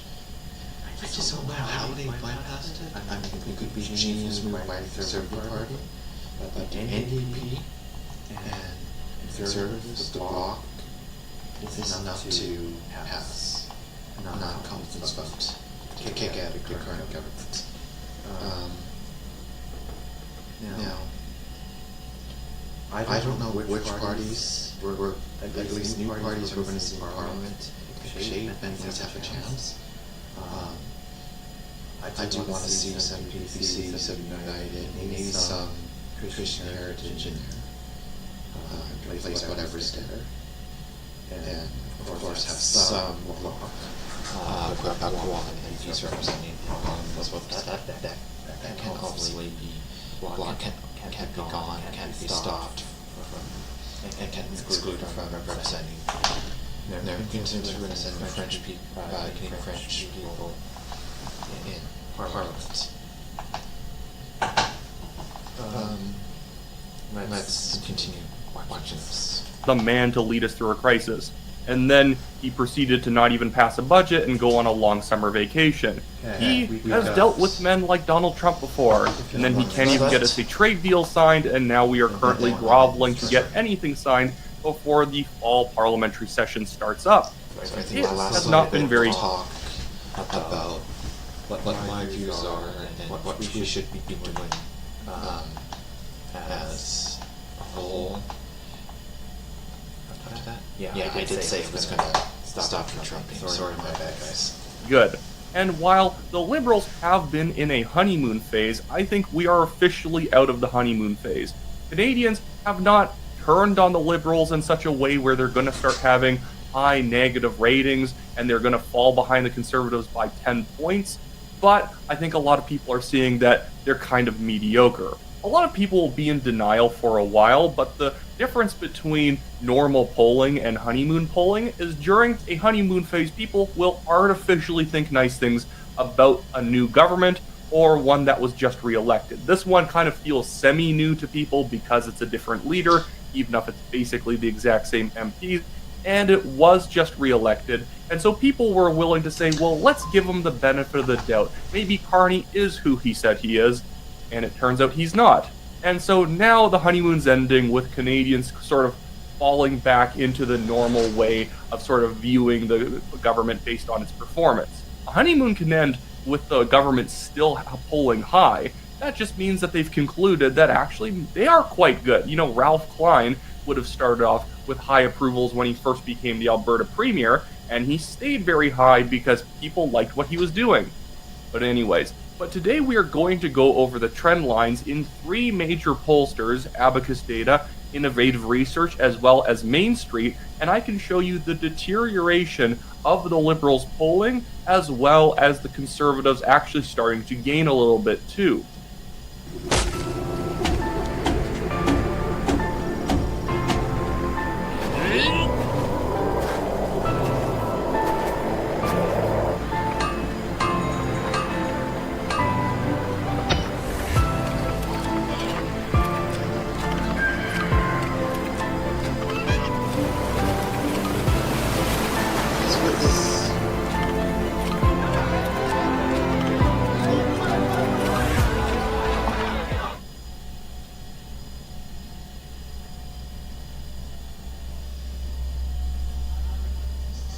I mean, the easiest way to test a nonstick is to cook an egg. Now look, check out that Glide. This is the first nonstick made.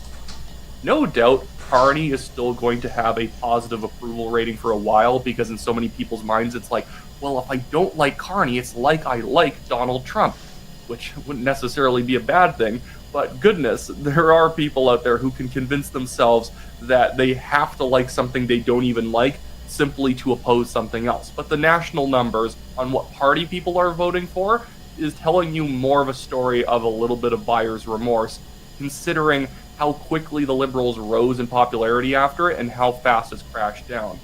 But before I get into it, guys, I just want to remind you that if you like the show, make sure to leave a like on this video, subscribe if you are not yet a subscriber. I'm trying to hit 100,000 by mid-December of this year, and then also leave a comment on what you think about the current political situation in Canada.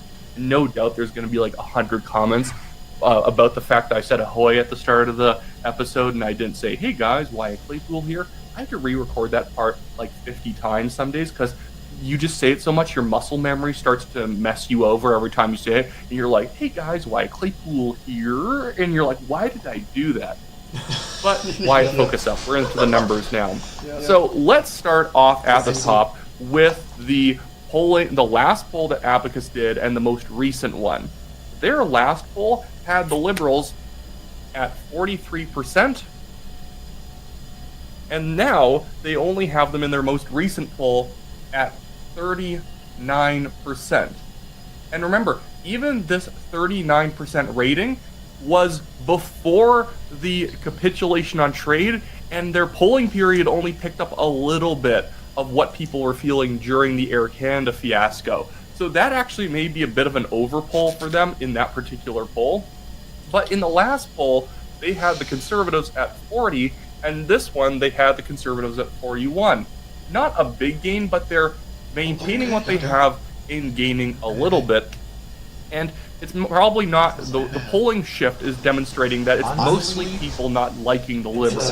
Again, politics is not about converting 50% of the people who voted Liberal last time to voting Conservative next time. It's taking 7% of people who voted Liberal last time. I don't even mean a macro 7% of the whole voting population. I just mean 7% of those who did put their ballot in for the Liberals.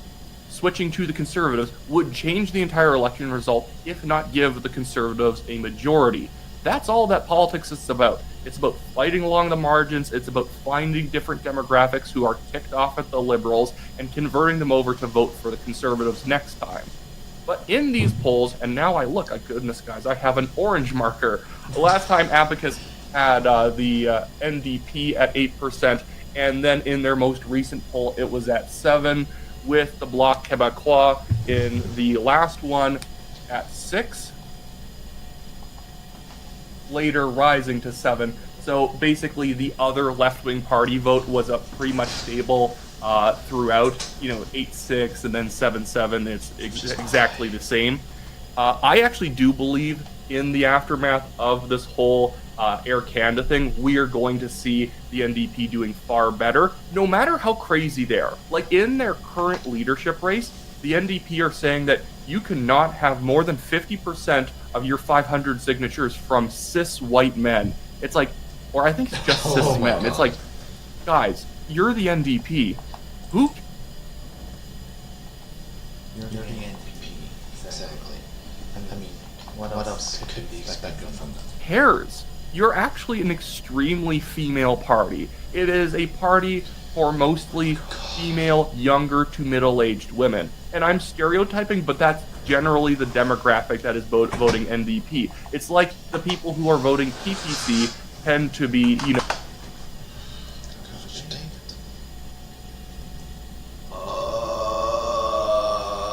Politics are tiring. But at least they're entertaining this as well. That's why I want to get into it. Working class, younger men. That is a average PPC voter. A conservative voter tends to be like middle. Sorry, what did you say? The people who are voting PPC tend to be, you know, working class, younger men. That is a average PPC voter. A conservative voter tends to be like middle class, working class, men and women, but leaning more men. Liberals tends to be older voters as well as a little bit more disproportionately women. But so the thing is with the NDP saying you have to have 50%, you can only have up to 50% cis men signing your signature forms for its various leadership candidates. Like, you should want a candidate who comes in with mostly men because that's the demographic you are suffering with. But now let's jump down to innovative research. So in the last poll that Innovative Research did, which was a while ago, I'm making sure I'm not going too far past it because it's really been a while since they did one. So in the last Innovative Research poll that I can even find on the 338 Canada website, it was 43, they had it 43 for the Liberals. I'll try and write a little bit bigger as we go along. And 38% for the Conservatives. Now, in their latest poll, I don't need to fill in the NDP for you here, it just doesn't matter as much. They had the Liberals dropping down to 41, and the Conservatives rose to 39%. Now, it's not a lead like in the Abacus poll where the Conservatives started leading the Liberals by 2 points, but it is significant when you have them tightening at a time when it should be very easy for the Liberals to be way ahead of their opposition. They just won the election, they just defeated them, and yet they are already contracting in the polls right now. Do you think there was a single poll that even put the Conservatives within punching distance of the Liberals after the 2015 election with Justin Trudeau? No, not even after 2019 or 2021. Victory tends to give you a boost in the polls conducted after the election. One, people will lie and they say they voted for the winning team because people who don't know a lot about politics don't like the idea that, oh, I voted for the wrong guys. But also you will get a lot of conservatives, or whoever is on the losing side, is going to be far less likely to want to pick up the phone and tell you who they're voting for. It's just kind of embarrassing after you lost, even if it is irrational not to want to just tell a pollster who you're voting for because it's good public information. But now let's jump down to Main Street Research. I like Main Street, and I actually like mea culpa. I thought they were so wrong during the election when they were showing the NDP in the block only at 6%, or 5% for the block on some days, 4%. And then we had election day strike, and it was 6% for the NDP, and I was like, oh goodness, that's absolutely pathetic. But in this most recent poll, or in their last poll, they had the Liberals at 45%. Most folks do it wrong. Here's the right way to fix neck pain. Let me quickly explain. So I almost made the dumb... They then only had the Conservatives at 36. This is absolutely wild, the change that we have seen in this specific poll. We went from 45 for the Liberals and 36 for the Conservatives, now to being 39% for the Conservatives and 41% for the Liberals. This is a massive swing. The Liberals in this poll used to be +9, and now they are only +2, meaning that is a literal 7% swing towards the Conservatives. And the thing is that the NDP have really not benefited that much from this. Actually, they kind of have, but they went in this poll from just having, I can erase a little bit of this just so you can see what I'm talking about here. But I think Main Street, I thought they wouldn't have been picking it up because other pollsters weren't picking it up. But Main Street shows that actually the NDP in the previous poll, and this demonstrates that the Air Canada issue is helping the NDP quite a bit. The NDP may be incompetent, but it was hard to fumble that Air Canada issue. As long as they showed up and picketed, they were good. They were at 6% in the last Main Street poll in June, and now they have risen to 8 points, which would be 2 better than the last election and would probably gain them another 2 or 3 seats. Now, if they actually pick a competent leader like Avi Lewis, I'm sad to say Heather McPherson would actually be competent. Somebody who's just loud and they're going to be brazen, they're hyper progressive, but they're also more of a union person. That person will end up eating into Mark Carney's support. Because Carney, and I've said this before, he has a strange ability to be on the wrong side of an issue in every way possible. Air Canada, it looked like he was siding with Air Canada against the workers, which rhetorically and aesthetically looks bad. At the same time, he wasn't even right on the policy, because he also was demanding that Air Canada still make a deal. So he's ordering the workers back to work, but he also wants Air Canada to sign some agreement, even though Air Canada really doesn't have the money to do it. It is crazy how broke a lot of the airlines are. Do they still make billions a year? Okay, so Well, yeah, they're large corporations. But when you're Air Canada only making 5.7%, when Carney comes in as the business wizard and his solution is just sign something with the unions and make them happy and workers go back to work, not cutting taxes, not trying to support our businesses, just oh my God, this is what the Liberals are doing. They're not even supporting their business. They're just doing the exact opposite. This is why people don't like government power right now. I've pretty much preferred conservatives as their main countries of government. kind of asking everyone, can the issue please go away from me? It's quite bad. So up here, we had the Liberal lead go from plus 3% to, I'll just say minus because it's now the Conservatives leading, to now -2. On this one, they used to be leading with innovative research by +5, and then they're only leading by +2. Main Street, it is a much further away poll compared to the other ones where Abacus is doing a weekly poll or a by every other week poll. Main Street was only doing it every couple of months because we're kind of, it's a bit of a sluggish time of year. But they went from +9 to +2. So we're seeing like an average swing here of around 5 points. 7 here, we saw 3 here, and we saw 5 up here. Okay, actually, that is not. We'll do this later. We'll watch later. We are going to look at Theater Action Live. Just simply, come on.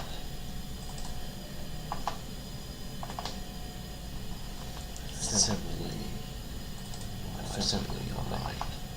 This doesn't happen. Oh, there we go. In our province's agricultural history, it's become one of our major symbols. You can see another version of our crest up above the doors as part of our coat of arms. Surrounding the crest, we have 3 different animals. Up top, under the crown, we have a beaver, symbol of Canada and representing our history with the fur trade. To the left, we have a lion. Okay. Retro. This is all retro. Yeah. Okay. I'm gonna check the chamber seating plan. Yeah, not listed as Alberta Party members of the Legislative Assembly. I think that should change soon.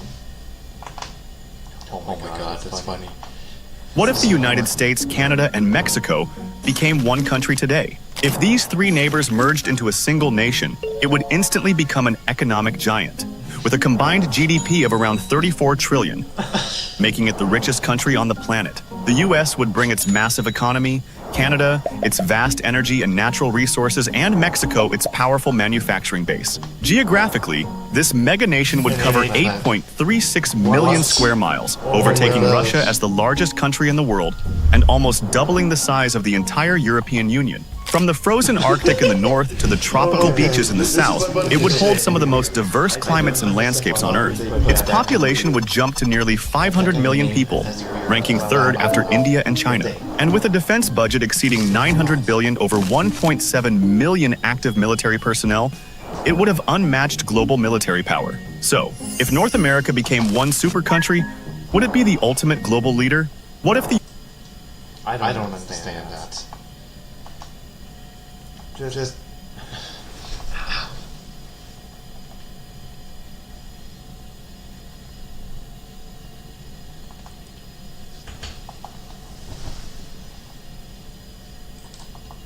Denmark? Great. Welcome everybody, and of course a very special welcome to my good friend Volodymyr Zelensky. Dear Volodymyr, today you are among friends in a country that understands what is at stake. You and your people are fighting every day, and you are now the ones to protect Europe against the Russian aggression. You have, by the way, clearly demonstrated your willingness also to negotiate with Russia. Putin, on the other hand, has shown no such intent. He pretends to engage in negotiations but continues the bloody war in Ukraine. And therefore I have to be very clear, I don't think Putin can be trusted. He could stop the war today if he wanted to. Instead he continues his brutal war. Look, guys, I'm going to say this. The war in Ukraine against Russia, I think you should stop the killing, just as Trump said. Although I do think the risks of stopping a war that Putin does not want stopped. He wants Ukraine, and he clearly wants it right this instant. I don't think he'll stop until the last man alive with him. And honestly, I think we should all tread carefully on the strategy of wartime and war itself. I don't think, I honestly think they're playing it very, very, very poorly. But that just could be me. So correct me on it if I'm wrong.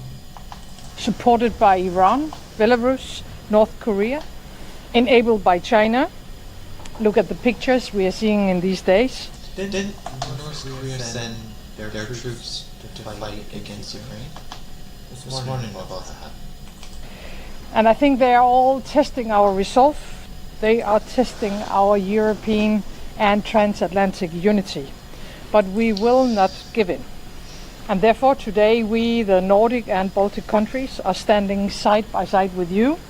Volodymyr is sending a very clear message. We are of course willing to defend our continent. We are ready to continuing our steadfast support for Ukraine. It means more weapons. Wait. I'm going to check to see if the Republican Party has the ability to set an application.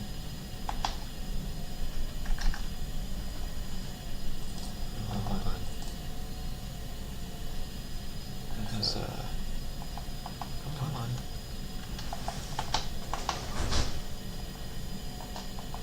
Now.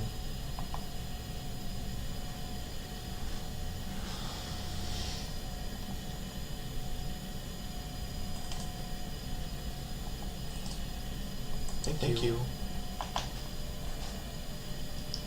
Okay, so where else join the movement? This might help. Oh boy.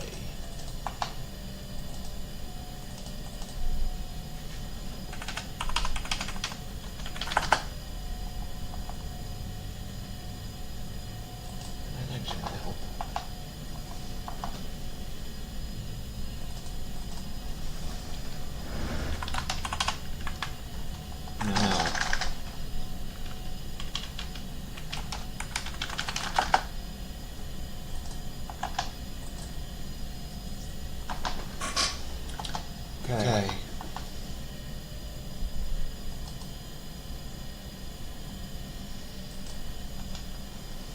I don't think. Oh, fuck. You're supporting that? Free party that much.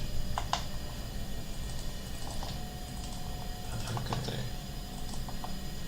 Okay, let's look what other parties are. I'm gonna look. Registered political parties in Alberta.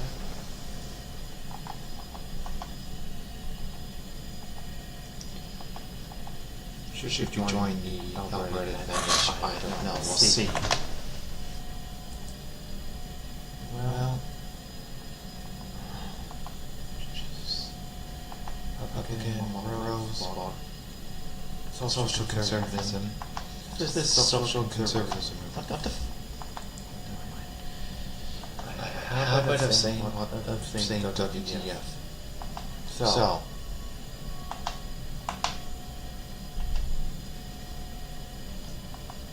Arturovsky. Okay. You just.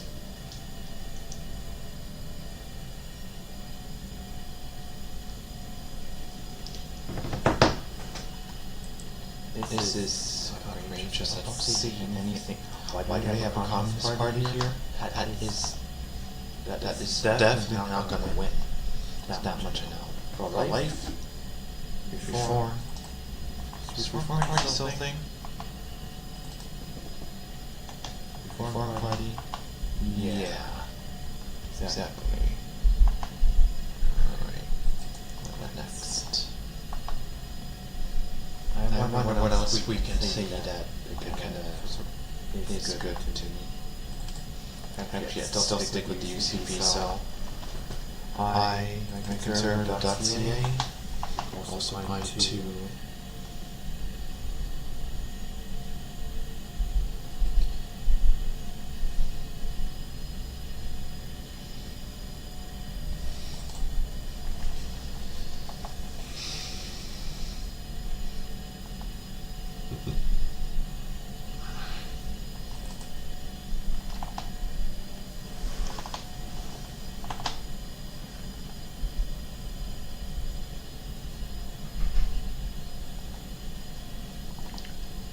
So, Heritage Fund, we just registered 30 billion under United Conservatives. United Conservatives ground over this Heritage Fund to record 30 billion. That is a 2.6 billion increase in just 1 year, keeping us on. Crime down river thanks to United Conservative action. Alberta families are safer because the United Conservatives are taking action on crime. The latest Canada report shows crime in Alberta dropped 9%. Now, however, that still doesn't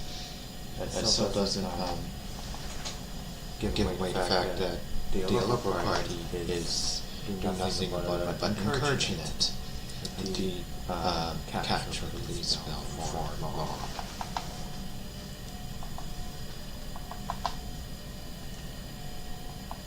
I do think that law should be just repealed and removed as a whole. Okay, so 8.3 billion surplus proves United Conservatives plan is working. United Conservatives are proving again that discipline user delivers results for Alberta. So Alberta is close to 24-25 fiscal year with an 8.3 billion surplus. Can we read more on that? The fourth in row, of course. This is not an accident. It's a result of responsible choice, living within our means and refusing to separate with higher taxes. While others talk about spending more and borrowing more, Conservatives are paying down debt, saving for the future, and protecting the services Alberta families rely on. And that is really good in a lot of parts. At least that's saying anything that the professor is saying local government is, now we're going to push that aside and have our policies work in the meantime. A strong surplus means more than just numbers on the page. It means more stability for families worried about uncertain times. It means more opportunity for young people as Alberta grows and jobs multiply. It means stronger communities with record investments, healthcare, schools, and critical infrastructure. Alberta is Canada's fastest growing province with more people, more jobs, and strong economy than ever before. United Conservatives are making sure that growth benefits Alberta, not by raising taxes, by respecting taxpayers and managing finances with common sense. Just what they're doing. United Conservative leadership. Alberta is saving wisely, spending responsibly, and building the strongest foundation it can for years to 3 years ahead. I can think that's pretty good there too. Now this thing, the results are in Alberta in the year with the brilliant surface. We explained that up here. Now we go back. Look on crime. They were talking about earlier. Okay, hold on. Okay, Alberta families are safe because United Conservatives are taking action on crime. Again, latest statistics Canada report shows crime in Alberta dropped 9% in 2024. That's pretty good, despite the fact of the high crime overall in the country. That is more than double the national decline of 4%. Both the crime rate and the crime severity index fell, proving that our approach is working. Property crime, vehicle theft were down 9%. Alberta also recorded the lowest increase in crime rate in the province, 6 times lower than the national average. This progress is a result of deliberate choices. United Conservatives have backed police with the resources they need. Now, if we can get a little bit more increase, and of course people are willing to donate voluntarily to cause. Of course, this is going to be, I don't know, voluntarily, of course. That it'll be better than it is. Alberta also recorded the lowest increase in crime in the province. No, did we already do that? Yeah, we already did that one. Okay, so what message? United Conservatives have backed police with resources and invested in frontline enforcement, support of measures against organized crime, drug houses, and repeat offenders. Alberta sheriffs and specialized police units are helping shut down criminal options, apprehending fugitives, keeping rural and urban communities safe. While crime is going downhill, Ottawa continues to help Canadians with broken their policies such as the bail reform and catch and release program.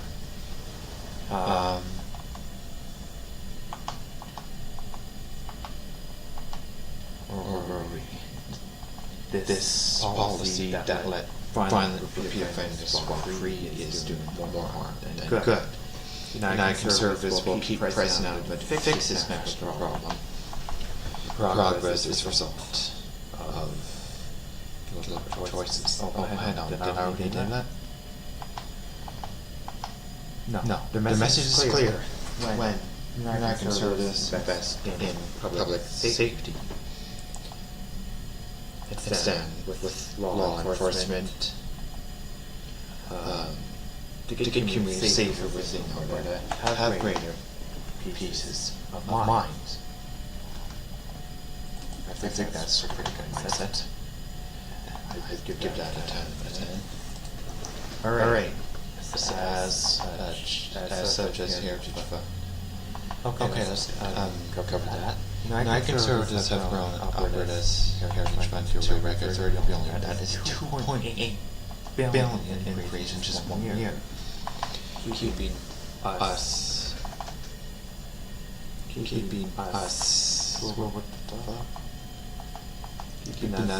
this road. That's not by chance. It's a result of discipline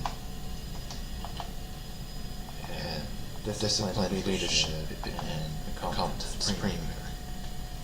Commitment to securing Alberta's future by building a heritage fund. We are protecting health, care, education, low tax, Alberta advantage for long term. Since the UCP came off in 2019, the fund has nearly doubled, rising from $16.3 billion to $30 billion with this momentum. Alberta families can count on stability and security for decades to come. United Conservatives have a plan that works.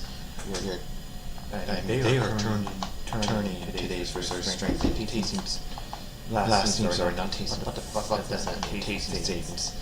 lasting savings on Alberta will always be ready to invest in critical infrastructure such as weather revenue swings and keep life affordable for families.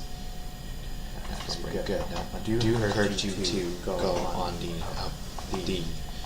United Conservative website and look at this video too. You can also watch it in the notes.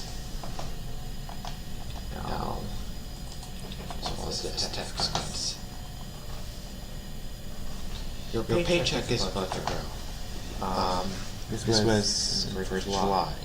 New 8% tax bracket comes to about up to $60,000. That means real relief. You'll see it every time you get paid. Does that include age? I don't know. We'll see. For an individual, that is up to 75 this year. For two income families, up to 15,000 total. Upwards will keep 1.2 million more in 2025. This year. No, this year. That number grows to 1.4 billion by 2028. Money you can use for your family, not our government. United Conservatives promise to cut your taxes, and we deliver. And if you vote against this, what you want is more than from your pocket, which I don't think can. When you need help the most. Alberta already has the lowest overall tax rate in Canada. No sales tax, low fuel costs. Now a new personal income tax. That means Albertans and Alberta businesses pay more than $200 billion less than they would under any other province system. That's what Ford looks like. Lower taxes, less pressure, more freedom for you and your family. United Conservatives have always been to keep promises and bring money back where it belongs in your hands. Updated on the 1st of 2025. You can also look at this on YouTube. I encourage you to also look at that. Look for stuff like that. What? Hold back on Trump. What?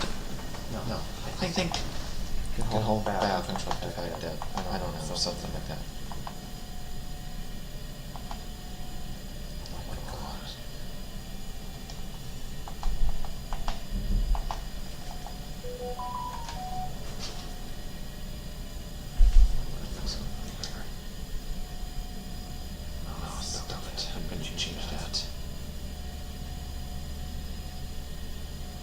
Alright, there we go.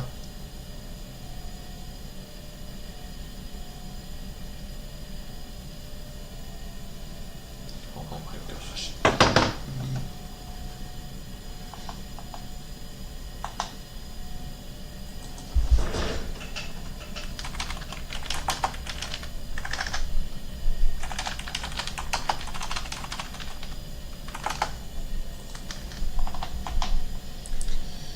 Okay. Damn. Yeah, you clearly need more thrusters because you've fallen. Don't. Well, actually, you need I don't know. I just think you need more thrust abilities. That's this.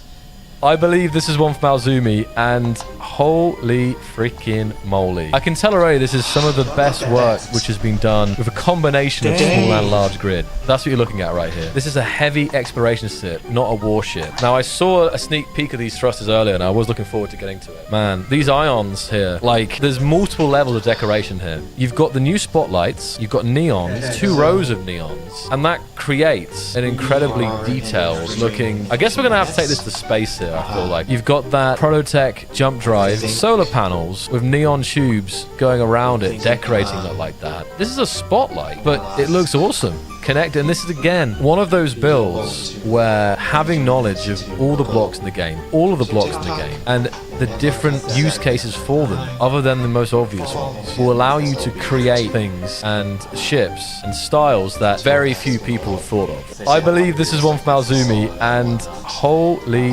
freaking moly. I can tell already this is some of the best work which has been done with a combination of small and large grid. That's what you're looking at right here. This is a heavy exploration ship, not a warship. Now, I saw a sneak peek of these thrusters earlier, and I was looking forward to getting to it. Man, these ions here, like, there's multiple levels of decoration here. You've got the new spotlights. Yeah, that's cool, but I don't want that. Large space craft.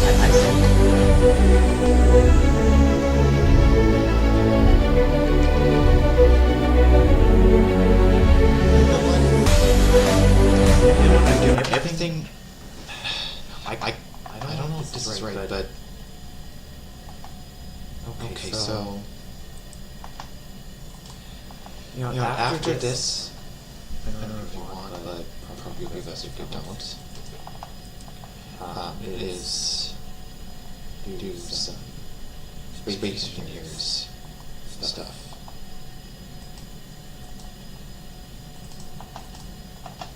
Okay. As you can say.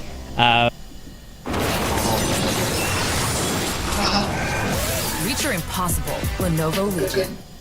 Cameron Case. Do you want what I have? Yes, sir. And worship you. So yeah, the landing pads were there. We've been over those. I caught my stepson spying on me in the shower at the same time that my husband used this trick to get hard. I discovered land on planets. Yes, this supercarrier can land on planets and surprisingly take off again. Is that true? We'll be taking a look in this video, as you can see right now. Let's get into it. Hey everyone, my name is Captain Jack and welcome back to my Space Engineers channel. Today we are talking about the supercarrier MSI Crescendo, made by Ponage, I believe their name is. I'll put it on screen right now so you can read it, and otherwise a link is down below in the video description. This supercarrier is amazing. There's so many cool features on it, we're going to dive in and take a look. But I'm just going to give you the dimensions of the ship right away. Its dimensions are 610 meters by 140 meters by 90 meters. Yes, in terms of sci-fi ships, that is not really a supercarrier, but in terms of Space Engineers, that is pretty big. I've seen some big ships in my time in Space Engineers, and this one is absolutely insane. Its PCU is 279,000, empty mass is 66 million kilograms, it uses 56,000 blocks, and has planet landing capabilities. There's 30 internal bays on the upper level, 12 internal bays on the middle level, 18 internal bays on the lower level, 8 external bays upper level, 6 external bays middle level, 4 external bays lower level, and 1 frigate bay. Yes, you can dock a frigate into the ship as well. Let's take a look in the ship, as I know you're all dying to have a quick look. So immediately you're probably drawn to the profile of the ship. If we take a look over here, we've got this nice sleek white armor going on the top here, and also just sort of like the top down view. I'm really liking the use of a passageway block, the sort of upside down ones. If I turn on my torch here, it's sort of illusion going in here, because see, it sort of just drops down here. But there's a bit of lack of paneling. I would have put some more paneling in here, just sort of bulk up, or a bit of glass panels. But it, you know, it works. Is this like glass on here, or is it just?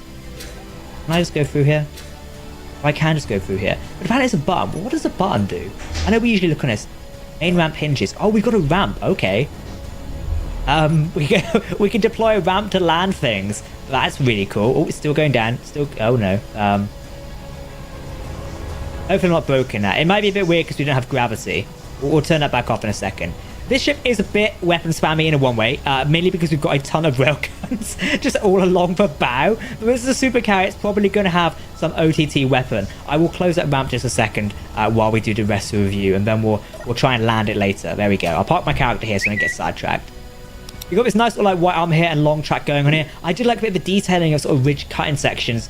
This vibe here, it's really cool. I would have liked a bit more glass along here, so just to sort of put it together. But again, this isn't a carrier. Oh, sorry, this is a carrier. It's meant to be, you know, I'd say lightly armed, but there is a lot of turrets spammed over it. There's like quite a lot of assault cannon turrets. I think it's artillery cannons actually. I always get them confused. And Gatling guns and things like that, all spammed over it with a lot of rail guns. It's not necessarily a problem. It depends what you look for on a ship like this. I am liking the way the engine bays are stored in here. Also, there's these sort of side pods, which I believe are a little bit of a rotor here. these ones with tons of sort of main battle cannons in here as well. And I believe there's welders hidden in here as well, so they get damaged, they just get welded back up. It is a nice form of combat sort of effectiveness there. Pretty cool. Gyros are exposed here. Now, originally I was kind of like, should we have gyros exposed? Maybe we could hide them. But I know in sort of SC meta gameplay, a lot of people like to have like gyros on the inner side of the armor. So I guess it could work here as well. I would like to have seen it a bit more sealed away, but it's, you know, it's what you make of it. Up towards the rear section here, as we go towards, we pass the bridge, we'll go back in a second, we've got more of the external sort of landing base here. So you'd be docking sort of mining craft or like light fighters, quick response things on the outside here, which is very nice. I presume this will be the frigate bay inside here. So I presume the frigate will be kept in here, and sort of like this way it's so large. There are some lights up there, maybe we'll turn those on in a minute. We've also got more bays here as well. I've seen some of the pictures on the Steam Workshop page. This is where like large grid miners would be stored, or sorry, small grid miners, and they can go out and commence sort of like mining, sort of stock up the carrier in a way. I do believe there's some printer facilities on board somewhere, but as we sort of go around to the arse end of it here, we've got these giant engine bays. These really remind me of like the Battlestar Galactica or Battlestar Pegasus, just these giant engines which are going to push this super carrier forward. I'm not sure if it's intended up here, but we do have sort of like these things. These could be used as some light sort of like storage here. I'm not a big fan of exposed blocks all over here, but you know, it kind of works, and it is kind of what you make of it. If we go up towards the top here, we've obviously got these sort of like main command areas and such. Some tanks with design detailing here as well. Where it looks like we've got storage tanks for fuel or anything else. Lots of windows so we can peer in and see like medical bays and such, which is really nice. And exposed airlocks. I do feel like the ship could do with a bit more detailing, but I suppose when you're working with grids this big, you do start to lose some of that due to the sheer scale of it. One of the really cool features I like is the spinning antenna sort of discs. I really like those, they just look kind of cool, you know, I like them. Got on Dire Bridge and sort of CIC command center here. I do believe I was stood in here earlier, but I was somewhere else now. I'm down there, aren't I? And then we've also got this sort of what I can presume is a CIC in here. There's also a bar in the CIC. I mean, you can't go wrong with that. We will take a proper look at the interior in just a second. If we go into the main hangar bay here, I've got my torch on for minutes. It's a little bit dark. We've also got a lot of neon tubes to sort of represent hangar fields and such. We've got a ton of landing parts around here ready for like ships to spawn into. There is sort of like a little area here. I do believe this is the welder pit. Yep, I'm correct, it's a welder pit. So this ship can, or the supercarrier is able to print and produce its own large-scale grids, which is pretty fun. I was wondering what this was up here. This sort of like little structure. I'm not quite sure what it is. I think it's just stuff stored in there. It to me looks almost like a grav drive. I think this is a gravity speed drive designed so the ship can go extra fast, which is pretty cool. I mean, I'm not against it. It works. As I was saying, there's plenty of docking areas up here for all ships. We've got all these nice ones stored in here, which is really cool. Ladder access as well, so your characters can run around and get into these ships, which is really cool. And also they can fly either way. I was wondering if the top side here. I believe we're gonna start where we left off next Thursday. So stay tuned for the stream. I might be able to do an extra stream later tonight.